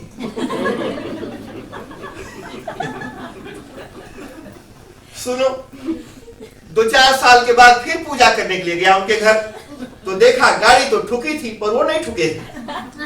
हमने पूछा आपके गाड़ी को तो एक्सीडेंट हुआ लेकिन आप ठीक ठाक हैं। बोला कि हमारा मारा बड़ा कस के गाड़ी को, बड़ा तेज गुस्सा आया हमको। हमने कहा फिर, कहा हमने मैं बाहर निकला पर देखा बड़ा जब्बर आदमी था तो वापस कार में बैठ गया। तो हम अपनी औकात देख के, नीरज जी गुस्सा ना लोगों जो गुस्सा आता है ना जो औकात देख के आता है। हम गुस्सा उसी के ऊपर करते हैं जहां लगता है कि हम गुस्सा कर सकते हैं। और जब कोई जब्बर मिलता है ना जी गुस्सा नहीं आता है। तो गुस्सा औकात देख कर कहता है, लेकिन जटायु ने ये नहीं सोचा किसको बचाना, किससे बचाना, एकदम पाक को फड़फड़ा करके उड़े। देखा कि ये रावण है, ये तो महाप्रतापी बलशाली, लेकिन जटायु डरे नहीं। बोला कि ए नीच रावण, इस स्त्री को अभी यहीं छोड़ दे, नहीं तो मैं तेरा वध कर डालूंगा। रावण कहा, अरे मेरे डर से देवता लोग भी कांपते हैं, तू बूढ़ा गिद्ध मुझे धमकी देता है, भाग यहां से। अरे जटायु यूं टूट पड़े उसके ऊपर जैसे कोई बाज पक्षी छोटे से सपोले के बच्चे को यूं नोच डालता है। जटायु ने रावण को अपने चोंच और पंख और अपने पैरों के निशान से मार मार करके उसके शरीर में एक भी ऐसी जगह नहीं थी जहां पर उन्हें घाव नहीं कर दिया। रावण के शरीर के जर्रे जर्रे में घाव कर दिया। चोंच से मार मार के उसके चंद्रहास खड़क को बाहर गिरा दिया और रावण तो चकराए के बेहोश होके गिर पड़ा। ध्यान देना, किसी ने जटायु से कहा, ये देख रावण बेहोश पड़ा है और पूरा टूट पड़ो, मार डालो इसको। अगर ये होश में आएगा तो आप मार नहीं पाएंगे। ध्यान देना, जटायु ने क्या बोला? जटायु ने कहा, मैं गिद्ध भले हूं पर राम का भक्त हूं, किसी सोए हुए और मूर्छित व्यक्ति पर हमला नहीं कर सकता। अरे वो राम का भक्त एक गिद्ध भी मर्यादा का पालन करता है, धर्म का पालन करता है, और हम मनुष्य होकर के भी मर्यादा और धर्म को छोड़ देते हैं, धर्म और मर्यादा का पालन नहीं करते। हमसे अच्छा तो गिद्ध है जो गिद्ध होकर के भी धर्म का पालन किया। उन्होंने रावण के ऊपर हमला नहीं किया, इंतजार किया, और जब रावण को होश आया, रावण उठा तो फिर से युद्ध होता है और फिर रावण जटायु के पंखों को काट डालता है। वहां से आगे लेकर के चला गया। राम लक्ष्मण आश्रम में आते हैं, सीता को न पा करके ढूंढते हुए बाहर निकलते हैं, पेड़ों से वृक्षों से चारों बगल ढूंढते हुए जटायु के पास आते हैं। जटायु को देखा, भगवान राम बड़े दुखी हुए। जब भगवान राम पंचवटी में रहने के लिए आए थे तो जटायु मिले थे। जटायु ने कहा, प्रभु आप यहाँ वास करिए, मैं चारों तरफ आकाश में आपकी रक्षा करूंगा। जटायु को इस हालत में देख करके राम ने कहा कि आज से मेरा पिता, मेरा रखवाला ये घायल हो गया, मेरी रक्षा कौन करेगा? जटायु को उठा करके अपने गोद में रखा। भगवान अपने जटाओं के बालों से जटायु के शरीर पर लगे हुए धूल को साफ करते हैं। सुनो, जटा माने जटा, और उस जटा से सटी हुई आयु, यानी जटायु की जो आयु थी, जो उम्र थी, बस उतनी ही बची थी। जैसे ही भगवान राम के जटा से जटायु के शरीर को सटा, उसी के साथ साथ उनके प्राण निकल गए। यानी जटा मात्र आयु जिसकी बची है, इसीलिए उनका नाम जटायु पड़ा। जटा सो धूल झारी, अपने जटाओं से जटायु के धूल को साफ किया।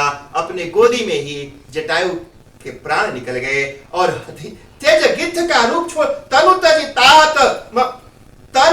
तात जाहु मम धामा, देहु काह तुम पूरन कामा, गिद्ध देह तजी धरि हरि रूपा। जो गिद्ध का शरीर था जी, भगवान राम लक्ष्मण दोनों ने मिलकर के चिता बनाई। जैसे पुत्र अपने पिता का दाह संस्कार करता है, भगवान राम ने इस प्रकार गिद्ध की अंत्येष्टि क्रिया की, उनका दाह संस्कार किया। और क्या चमत्कार हुआ नीरज जी, उस चिता से बिल्कुल जो गिद्ध का शरीर था नष्ट हो गया और सुंदर भगवान के तरह दिव्य रूप धारण करके जटायु परलोक धाम में पधारे। इसी को मृत्यु कहते हैं। नाम बदल जाता है और रूप बदल जाता है। मरने के पहले जटायु ने कहा कि आप यहां से आगे जाइए, और आगे जाने पर आपको माता सबरी मिलेंगी और वहां उनके पास जाना, और वे आपको आगे जैसे कहेंगी वैसा करना। और भगवान राम जटायु की बात मान करके और माता सबरी के पास जाते हैं। अब सबरी की बात तो आप सब जानते हैं जी। अच्छा सुनो, सबरी के बारे में 2 लाइन सुन लो। उनके गुरुजी थे, उनका नाम था मतंग ऋषि। मतंग ऋषि जब जाने लगे धराधाम छोड़ करके, तो शबरी को कहा कि तू भी चल। शबरी ने कहा कि मैं यहीं रहूंगी राम जी का दर्शन करने के लिए। वो हर रोज भगवान राम के आने का इंतजार करती है, रोज फूल तोड़ के लाती है, रोज फल तोड़ करके लाती है, कब भगवान आ जाए पता नहीं ना जी आपको। ये भक्ति है। भक्ति इसे कहते हैं नीरज जी कि हर समय हर क्षण भगवान के लिए सोना जागना, फूल रोज भगवान का इंतजार करती है कि आ जाएंगे आ जाएंगे आज आएंगे। एक जल्दी से आपको सुना देता हूं। भक्ति का मतलब प्यार होता है। जैसे कलयुग का प्यार है, पति पत्नी का प्यार है, ये प्यार नहीं होता। ये तो सिर्फ एक कंप्रोमाइज है, दुकान की तरह है। जब तक पत्नी पति के फेवरेबल रहती है पति प्यार करता है, जब तक पति पत्नी का फेवरेबल है तो पत्नी प्यार करती है। एक बार हमारे यहाँ बनारस में एक पंडित जी के घर में चोर घुस गए और सारा ज्वेलरी लेकर के निकल गए जी। और पंडित जी ऐसे पेट पर हाथ धर के टुकुर टुकुर ताक रहे हैं और सारा ज्वेलरी चोर लेकर के जा रहे हैं और पंडितानी घूर रही है ऐसे कि छीनो। और पंडित जी तो चुप, बिल्कुल बिल्कुल कोई रिएक्शन नहीं। चोर सारे ज्वेलरी और पैसा लेके चले गए। पंडितानी तो कूद के पहुंच गई पंडित के पास, कहा कि कितना डरपोका है, तेरे सामने सारा पैसा ज्वेलरी लेकर के चले गए, छीना काहे नहीं। पंडित जी ने कहा देखा नहीं, उनके हाथ में गन था, दाग देते। पंडितानी ने कहा अरे दाग देते तो क्या होता, तुम्हारा तो इंश्योरेंस है, गहनों का इंश्योरेंस नहीं था। ये प्यार है जी, एक कलयुग का प्यार है। तो कलयुग में प्यार वार कुछ होता नहीं है।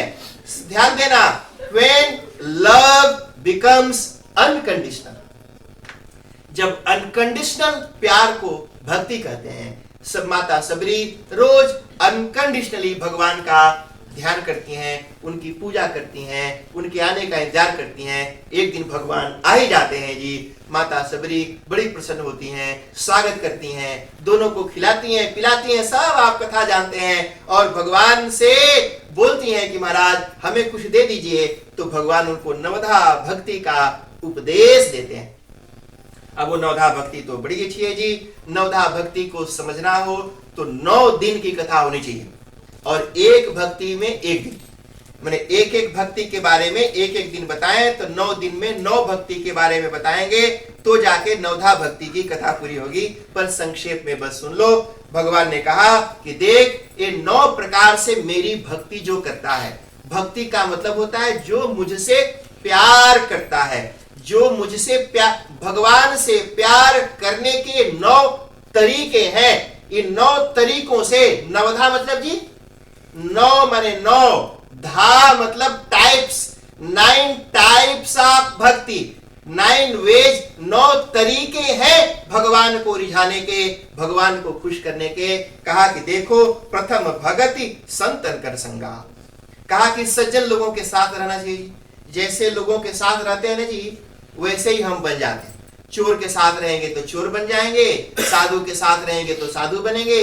जैसे लोगों के साथ हम रहेंगे वैसे ही बनेंगे। अगर पीने वालों के साथ रहोगे तो पीने लग जाओगे। कई बार मैं देखता हूं हमारे एक यजमान है, जब नया नया मंडली ज्वाइन किया था तो नगोना नहीं पीते थे और अभी सबसे ज्यादा वही पीते हैं। मैंने पूछा क्या हुआ, बोला कि महाराज धीरे धीरे सुलगते सुलगते अब तो कुछ हो नहीं। तो इसीलिए तो जैसे लोगों के साथ रहोगे वो चीजें आपके अंदर आ जाएंगी। इसलिए हमेशा अच्छे लोगों के साथ रहिए, अच्छी चीजें जीवन में आएगी। और फिर बोल दूसरी रति मम कथा प्रसंगा, कहा कि जो दूसरी भक्ति है मेरे कथा को सुनना। सुनो, कई लोग होते हैं ना जी पेट भर गया थोड़ा सा सुनो, कहा कि जितना भी सुनो श्रवण रंध्र जय, कहा कि जिनके कान समुद्र के समान है सुनते रहते हैं पर पेट उनका नहीं भरता है। यानी जिनको भगवान की कथा से प्यार है। नीलम जी किसी किसी को चुगली से भी प्यार होता है। मतलब किसी को फोन पर चुगली हुए ना, वो तरकारी छौंक करके आई है किचन में और इधर फोन आ गया तो अरे सुना वो तो रो नील, और तरकारी जल गया उधर और इधर चुगली सुने में लगी है। तो कई लोगों को चुगली से प्यार होता है किसी को किसी चीज से प्यार होता है, किसी को म्यूजिक से प्यार होता है, किसी को कोई चीज से।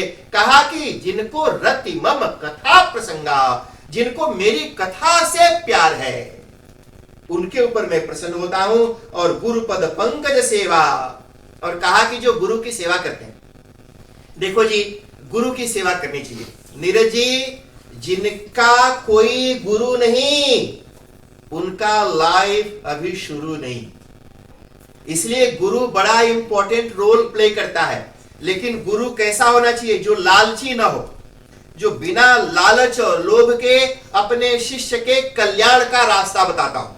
ठीक है जी। अगर लालची गुरु और लोभी चेला तो हो नरक में ठेलम ठेला।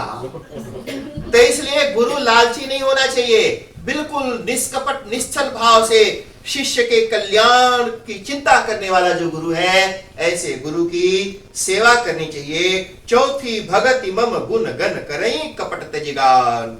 कहा कि चौथी भक्ति है, मैंने बताया था जी, कीर्तन करना, मेरे ग्लोरी को गाना। क्या कीर्तन करना? यानी भगवान राम ने कितने बड़े बड़े काम किए, उनका रूप कितना अच्छा है, कर्म कितना अच्छा है, उनके ग्लोरी को चाहे गा करके या बोल करके कीर्तन करना। मंत्र जाप मम दृढ़ विश्वासा। कहा कि देखो जी, मंत्र जपना चाहिए और विश्वास के साथ जपना चाहिए। कई बार लोग मंत्र जपते हैं पर उनका भरोसा नहीं होता। जप रहा है, अगर काम हो गया तो हो गया, नहीं हुआ तो कोई बात नहीं। पर ऐसा नहीं, श्रद्धा होनी चाहिए जी। श्रद्धा मतलब, नीरज जी जानते हैं श्रद्धा किसे कहते हैं? कहा कि विश्वास के साथ। सुनो, एक एग्जाम्पल देता हूं आपको। श्रद्धा का मतलब होता है, जैसे मान लो मैं आपको कहूं रोनी जी की स्काई टावर से कूद जाओ, कूदोगे? नहीं कूदेंगे ना जी। अच्छा, मैं बोलता हूं भगवान का नाम लो, कूद जाओ, तब कूदेंगे? तब वो नहीं कूदेंगे। अगर भगवान नहीं आए तब कौन सी हुई? आपको पता है स्काई टावर से नहीं कूदोगे। क्यों नहीं कूदोगे? आपको मालूम है कूदने के बाद कुछ नहीं, बहुत कुछ होगा। एक बार कूदने के बाद दोबारा कूदने के लायक नहीं रहे। ठीक है ना जी। इसका मतलब कूदने के बाद मैं मर जाऊंगा, इसमें आपकी श्रद्धा है, श्योरिटी है, विश्वास है। पर भगवान आकर के बचाएंगे, इसमें आपको विश्वास नहीं है। ठीक है ना जी। तो ये विश्वास होना चाहिए। इस विश्वास के साथ उस मंत्र को जपना, एक पांचवी भक्ति है। और छठम है जी दम शील विरति बहुकर्मा। कहा कि देखो दम और शील। दम का मतलब होता है नीरज जी दबाना। दबाना मतलब जैसे बहुत खाने की आदत है तो उसको दबाना कम करेंगे। बहुत आंख में देखने की आदत है, कई लोग आधी रात को ब्लैंकेट के अंदर मोबाइल लेकर टुकुर टुकुर टुकुर टुकुर टुकुर करते रहते हैं, तो कहा कि उसको रोकना। किसी को कान में ग्रीड है सुनने का तो उसको रोकना। जो हमारी इंद्रियां हैं जी, कई लोग होते हैं भर पेट गटई तक दबा करके आएगा और फिर भी नगौना दिख गया। मैं गया जी सिंगाटो का कथा करने के लिए। जब मैं कथा करता था ना जी, तो पूरे पंडाल में इतने लोग नहीं दिखते थे। और जब कथा पूरी करके मैं किनारे बैठता था तो घर वाला एक बड़ा थरिया नगौना लाके बीच में रखता था। और जैसे ही नगौना रख देते थे तो जैसे भेली होता है ना, भेली वो गुड़ जो होता है, जैसे भेली रख दो और दूर से चींटियां सूंघते सूंघते सूंघते भेली के चारों बगल चढ़ जाती हैं। वो नगौना का थरिया देख के चारों बगल कथा से भी ज्यादा लोग वहां घेर के बैठ जाते थे। तो उसी तरह से दबाना, अपने जो इंद्रियां हैं उनको दबाना, कंट्रोल करना। ठीक है ना जी, कंट्रोल करना उनको, इसको कहते हैं दमन। और विरति बहुकर्मा। कहा कि ढेर सारे काम नहीं। कई लोग होते हैं यहाँ दुकान खोल दिया, वहां खोल दिया, वहां खोल दिया, वहां खोल दिया, और दूसरे दिन सन्नाटा मार के घर में बैठ गए। 10 काम करेंगे, एक काम नहीं होगा। एक काम करो, ठीक से करो। तो ये बता दिया। और सातवां सममोहि मम सम, सातव सममोहि मैं जग देखा। कहा कि जो सातवां क्या है जी? नीरज जी, तुलसीदास ने लिखा कि सिया राम मैं सब जग जान। सभी जगह भगवान को देखो, क्योंकि सच में संसार में भगवान के अलावा और कुछ नहीं है। नीरज जी, हमारा शरीर कैसे बनता है जी? 5 महाभूत से। 5 महाभूत क्या है? पृथ्वी, जल, तेज, वायु और आकाश। तो 5 महाभूत कहां से आया? कहा कि भगवान ही पंच महाभूत बना, पंच महाभूत भोजन बना और भोजन हमारा शरीर बना। इनडायरेक्टली भगवान ही शरीर बना हुआ है। तो इसलिए सभी जगह भगवान को देखना, भगवान के अलावा संसार में कुछ भी नहीं है। और 8वां जथा लाभ संतोषा, 8वीं भक्ति है जी, संतोष करना चाहिए, लालच नहीं करना। आजकल लोगों में बड़ा ग्रीड है, पूछो नहीं। एक बार एक आदमी सुबह मार्केट में छाता खरीदने गया जी, और छाता वाले को बोला भैया छाता देखो कितने का? बोला $4 का, $2 में नहीं दियो। तो कहा अगली दुकान में जा। अगली दुकान में गया तो उसके पास $2 का छाता था। पूछा भैया छाता कितने का? बोला $2। कहा $1 में नहीं देगा। बोला अगली दुकान में जा। अगली दुकान में गया तो सच में $1 का दिया। बोला छाता कितने का? बोला $1 का, 50 सेंट में दे दो। लालच बढ़ता ही जा रहा है। कहा कि 50 सेंट चाहिए, चाइनीज दुकान में जा। चिंका के पास गया। अब हमारे इंडिया में चाइनीज को चिंका बोलते हैं। जेंट्स हो तो चिंका, लेडीज हो तो चिंकी, और दोनों साथ साथ हो तो चिंको। तो गया वहां पर। अब इंडिया के लोग हैं तो वहां इंडिया में इसे बोलते हैं। तो वहां गया, बोला छाता कितने का? बोला 50 सेंट्स। कहा कि 20 सेंट्स में दे दो। बोला अगली दुकान में जा। वहां गया, बोला छाता कितने का? बोला 10 सेंट्स। बोला 5 सेंट्स में नहीं दियो। तो बोला कि दे भाई 5 सेंट्स में दे दो। कहा कि क्या यार 5 सेंट्स, एक फ्री में दे दो। दुकान वाले ने फ्री में छाता दे दिया। जब छाता ले लिया तो बोला एक ही देगा, एक और दे दो।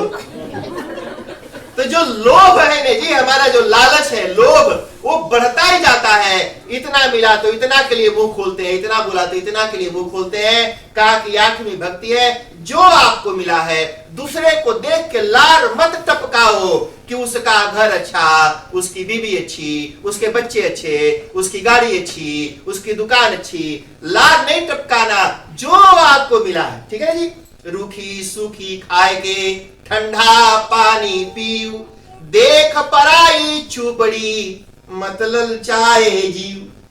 दूसरे को देख करके लार नहीं टपकाना। जो आपके पास मिला है, जो परमात्मा ने दिया है, उसी में मस्त रहिए, एंजॉय करिए। आपको बहुत कुछ भगवान ने दिया है। अरे जो आपको मिला है ना जी, उसके लिए भी हजारों लोग तरसते हैं और उनके जीवन में वो चीजें नहीं। कहा कि संतोष करना चाहिए। और नवम सरल सब छल ही ना, कहा कि जो नवी भक्ति है, कहा कि सरलता जी। कई लोग होते हैं बड़े टेढ़े होते हैं जी। मैं जहां से आता हूं ना जी, उत्तर प्रदेश, अरे लोग बोलते हैं वो उल्टा प्रदेश बोलते हैं। उत्तर प्रदेश मैंने उल्टा प्रदेश। कई लोग बड़े टेढ़े होते हैं, मैंने उनका कुछ भी पूछो ना जी तो उल्टा ही जवाब देगा। अब सुनो, अब देखो, सुनो और मजा लो। एक बार एक आदमी वो घड़ी ठीक करता था जी, घंटा घर ऊपर होता है। तो पहुंचा घड़ी ठीक करने के लिए, उसकी बीवी पहुंच गई वहां और पूछ रही घड़ी खराब हो गई के? बोला नहीं, आंख खराब हो गई है, टाइम देखने चढ़ाओ। सुनो, ये उल्टा जवाब है। उसका छोटा छोटा कुत्ता भी अलग अलग तरह के होते हैं। मैं कई बार ये बोटनी गार्डन में जाता हूं तो लोग कुत्ता घुमाने जाते हैं। एक दिन मैंने पूछा भाई कौन सी करता? बोला कुत्ता घुमाता। कई बार समझ में नहीं आता कि वो कुत्ता घुमाते, कुत्ता उनको घुमाता है। वो चारों कुत्ता भी अलग अलग तरह के वेराइटीज वाले कुत्ते। अब एक छोटा सा कुत्ता जी ऐसे ने, वो छोटा सा कुत्ता पकड़ के बाहर घुमा रहा। पहुंच गई, कुत्ता घुमा रहा है। बोला नहीं, ऊंट है। बचपन में पोलियो हो गया था, हाइट ग्रो नहीं हुआ इसका। अगर पोलियो नहीं होता तो ये ऊंट होता। अब कई लोगों को सिगरेट पीने की आदत होती है, और बाहर बैठ के सिगरेट बारह हो, पहुंच के सिगरेट पीता है, सिगरेट जलाया। बोला नहीं, अगरबत्ती है। भगवान का इंतजार कर रहा हूं, आएंगे तो धुआं दिखाऊं। कई लोग ने जी उल्टा, मैंने सरलता नहीं है उनके मन में, थोड़ा भी जितना पूछो उल्टा ही जवाब देंगे। एक आदमी मर गया, अब मर गया तो लोग उसको लेके जा रहे हैं। पहुंच गया, भाई कहां लेके जा रहे हो? अब कमाल है भाई, मर गया तो उसको स्मशान में ही लेके जाएंगे ना। नहीं, पूछ रहा कहां लेके जा रहे हो? बोला नहीं, मॉल लेके जा रहे हैं शॉपिंग कराने के लिए। दिन भर घुमाएंगे और शाम को घर लाएंगे। और बोल तो तुम्हारे ही घर छोड़ जाएंगे। सरलता जी, सरल होना चाहिए। जो जितना सरल होगा ना जी, सरलता अपने अंदर लाइए। हम आर्टिफिशियल हो गए हैं, हमारा जीवन नकली हो गया है, हम नेचुरल लाइफ नहीं जी रहे हैं, सारा कुछ दिखावटी और बनावटी हो गया है। जितना नेचुरल हम रहेंगे भगवान के उतने करीब जाएंगे। भगवान ने कहा ये सरलता लाना चाहिए। ऐसे 9 तरह से हम भगवान को रिझा सकते हैं। नवधा भक्ति का उपदेश दिया। भगवान को देखते ही देखते सबरी अपने धाम को चली जाती हैं। जाने के पहले सबरी ने कहा कि महाराज यहाँ से थोड़े ही दूर पर ऋषमुख पर्वत है, वहां पर जाइए, वहां पर सुग्रीव मिलेंगे, उनसे मित्रता करना और वो वहां से उनकी मदद से आपको सीता जी मिल जाएंगी। राम जी माता जी का आज्ञा पाक करके आगे बढ़ते हैं। दूर से सुग्रीव ने देखा कि कोई 2 धनुर्धारी आते हैं, वो डर गए। सुग्रीव बड़े डरपोक थे जी, तो बड़े डरपोक थे, डराई गए। हनुमान जी को बोला, हनुमान जी भेष बदल के जाओ और पता लगाओ कि ये दोनों कौन है। और फिर अगर कोई खतरा, ध्यान देना जी, कहा कि अगर कोई खतरा नजर आए तो इशारा कर देना। हनुमान जी ने पूछा, अच्छा बताओ, अगर खतरा है और मैं तुम्हें इशारा करूं कि भैया खतरा है, तो कौन सी करेगा? ठीक है जी, अगर खतरा नजर आएगा तो आप क्या करोगे? सुग्रीव ने कहा, भागूं तुरंत तेजऊ यहां सेला, कहा कूद के भागूंगा। बड़े डरपोक थे, भागते रहते। हनुमान जी ने कहा, अच्छा महाराज समझ गया। हनुमान जी ब्राह्मण का रूप धर करके जाते हैं और पहली बार राम जी से उनकी मुलाकात होती है। ध्यान से सुनना, हनुमान जी ने राम जी से संस्कृत में बातचीत की थी। यानी पुराने जमाने में लोग संस्कृत बोलते थे, संस्कृत स्पोकन लैंग्वेज था, इसीलिए संस्कृत में किताबें लिखी जाती थी, संस्कृत में मंत्र होते थे और पूरी दुनिया में कहीं भी पूजा हो संस्कृत में ही मंत्र बोला जाता है ना नीरज जी? इंडिया में भी पूजा हो संस्कृत में मंत्र होगा, चाइना में होगा तो भी संस्कृत में होगा, इंग्लैंड में होगा तो भी संस्कृत में होगा। संस्कृत में ही मंत्र होते हैं क्योंकि संस्कृत ही देवताओं की भाषा है। ऐसा नहीं हो सकता कि अगर इंडिया में हो तो संस्कृत में होगा, फिजी में हो तो हिंदी में होगा, चाइना में होगा तो चाइनीज में मंत्र बोलेगा, अगर इंग्लैंड में होगा तो अंग्रेजी में मंत्र बोलेगा। Hello miss, how are you, please come sit down, have some Laddu.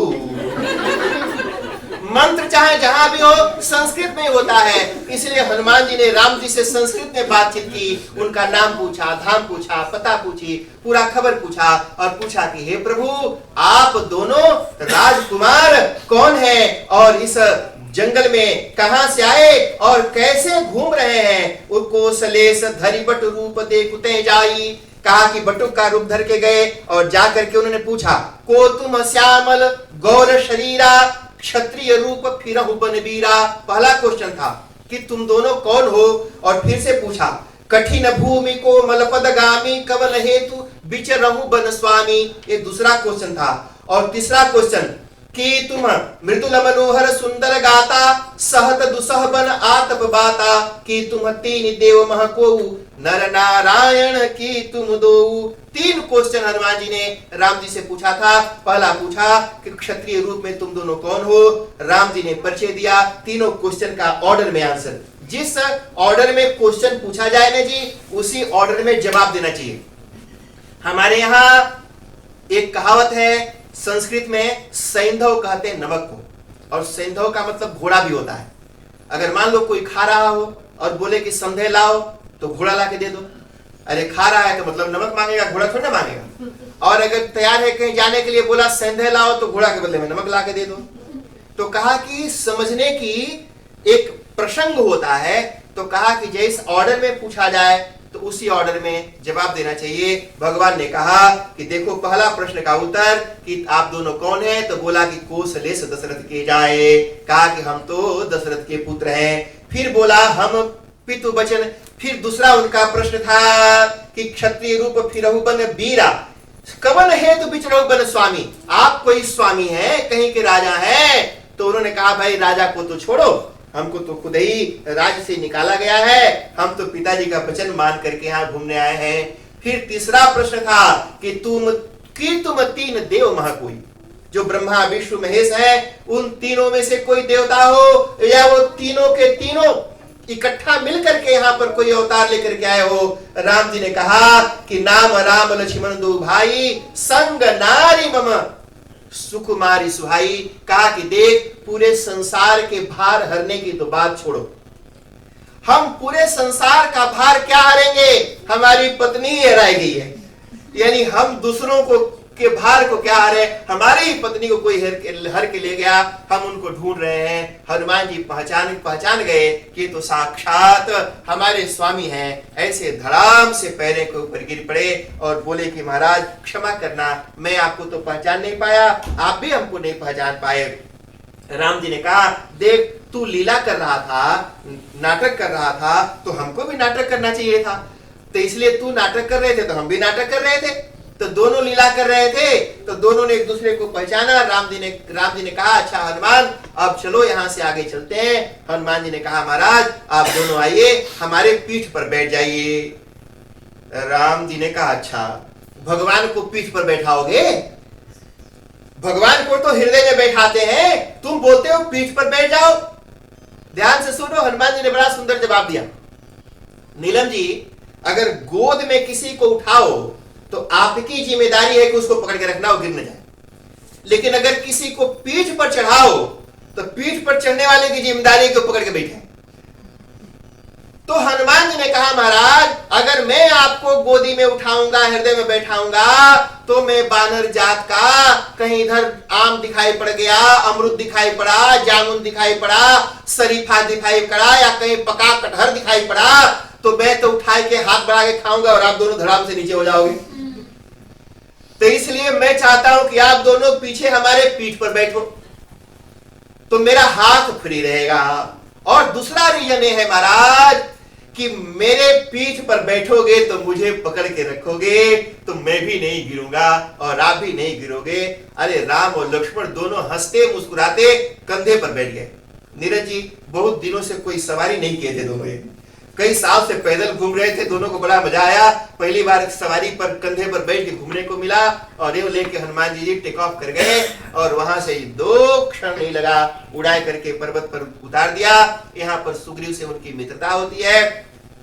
बिल्कुल अग्नि का साक्षी मान करके सुग्रीव से पूछते हैं कि महाराज सीता का खोज करना, पता लगाना है, कैसे होगा? सुग्रीव ने कहा कि चिंता मत करिए, हम सब मिलकर के सीता जी को खोजेंगे और मिलाएंगे। और हमने तो एक राक्षस को सीता को हर कर ले जाते हुए देखा है।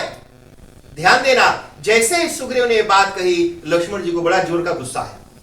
कहा कि बड़ा डरपोक आदमी है, इसके सामने सीता जी गई और वो चिल्ला रही थी बचाओ बचाओ, और ये बैठ के देखता रहा। लक्ष्मण जी ने राम जी से कहा भैया, ये सुग्रीव आपको आदमी कैसे लगते हैं? ये तो बड़ा डरपोक लगते हैं महाराज, इनसे तो अच्छा है इनका भैया बाली से दोस्ती करो, दूसरे दिन रावण को पकड़ के यहां लाएगा। राम जी ने कहा कि लक्ष्मण, तुमने सुना नहीं माता सबरी ने क्या कहा था? माता सबरी ने कहा था कि सुग्रीव से मित्रता करनी है। भगवान राम माता सबरी की बात कितना मानते हैं जी। उन्होंने कहा है कि सुग्रीव से दोस्ती करनी है, इसलिए सुग्रीव से ही दोस्ती करेंगे, चिंता मत करो। सुग्रीव ने अपनी पूरी बात बताई, मित्रता हुई। उसके बाद से बाली को मारने का इंतजाम हुआ। भगवान राम ने बाली का वध किया, सुग्रीव राजा बने, युवराज बनाया गया अंगद को। वर्षा ऋतु आ गई, बरसात बीतने के बाद सभी बानरों को इकट्ठा किया गया और सभी बानर लोग अलग अलग दिशाओं में गए। सब अलग अलग दिशाओं में गए। हनुमान जी को दक्षिण दिशा में भेजा गया और दक्षिण दिशा में जाते हुए भगवान राम ने हनुमान जी से कहा, हनुमान ये मुद्रिका लेकर के जाओ, अगर सीता मिल गई तो सीता को दे देना। नीरज जी एक बात बताइए, मुद्रिका हनुमान जी को ही क्यों दी? इतने सारे बानर थे, बाकी को क्यों नहीं दिया? हनुमान जी को इसलिए नहीं दिया क्योंकि उनको पता था कि हनुमान सीता जी से मिलेंगे, तभी हनुमान जी को दिया। तो दक्षिण दिशा में, अच्छा, और जब उनको पता था कि जब हनुमान जी सीता जी से मिलेंगे तो फिर बाकी बानरों को परेशान क्यों किया? चारों बगल फिर बानरों को क्यों भगाया? अब इसका क्या जवाब है, क्या उत्तर है, इसकी चर्चा हम कल करेंगे। चारों दिशाओं में बानर लोग निकल जाते हैं सीता जी को ढूंढने के लिए, और कैसे ढूंढते हैं उसकी चर्चा कल करेंगे। जय बोलो सियावर रामचंद्र भगवान की जय। आप सब खड़े हो जाइए, भगवान की आरती।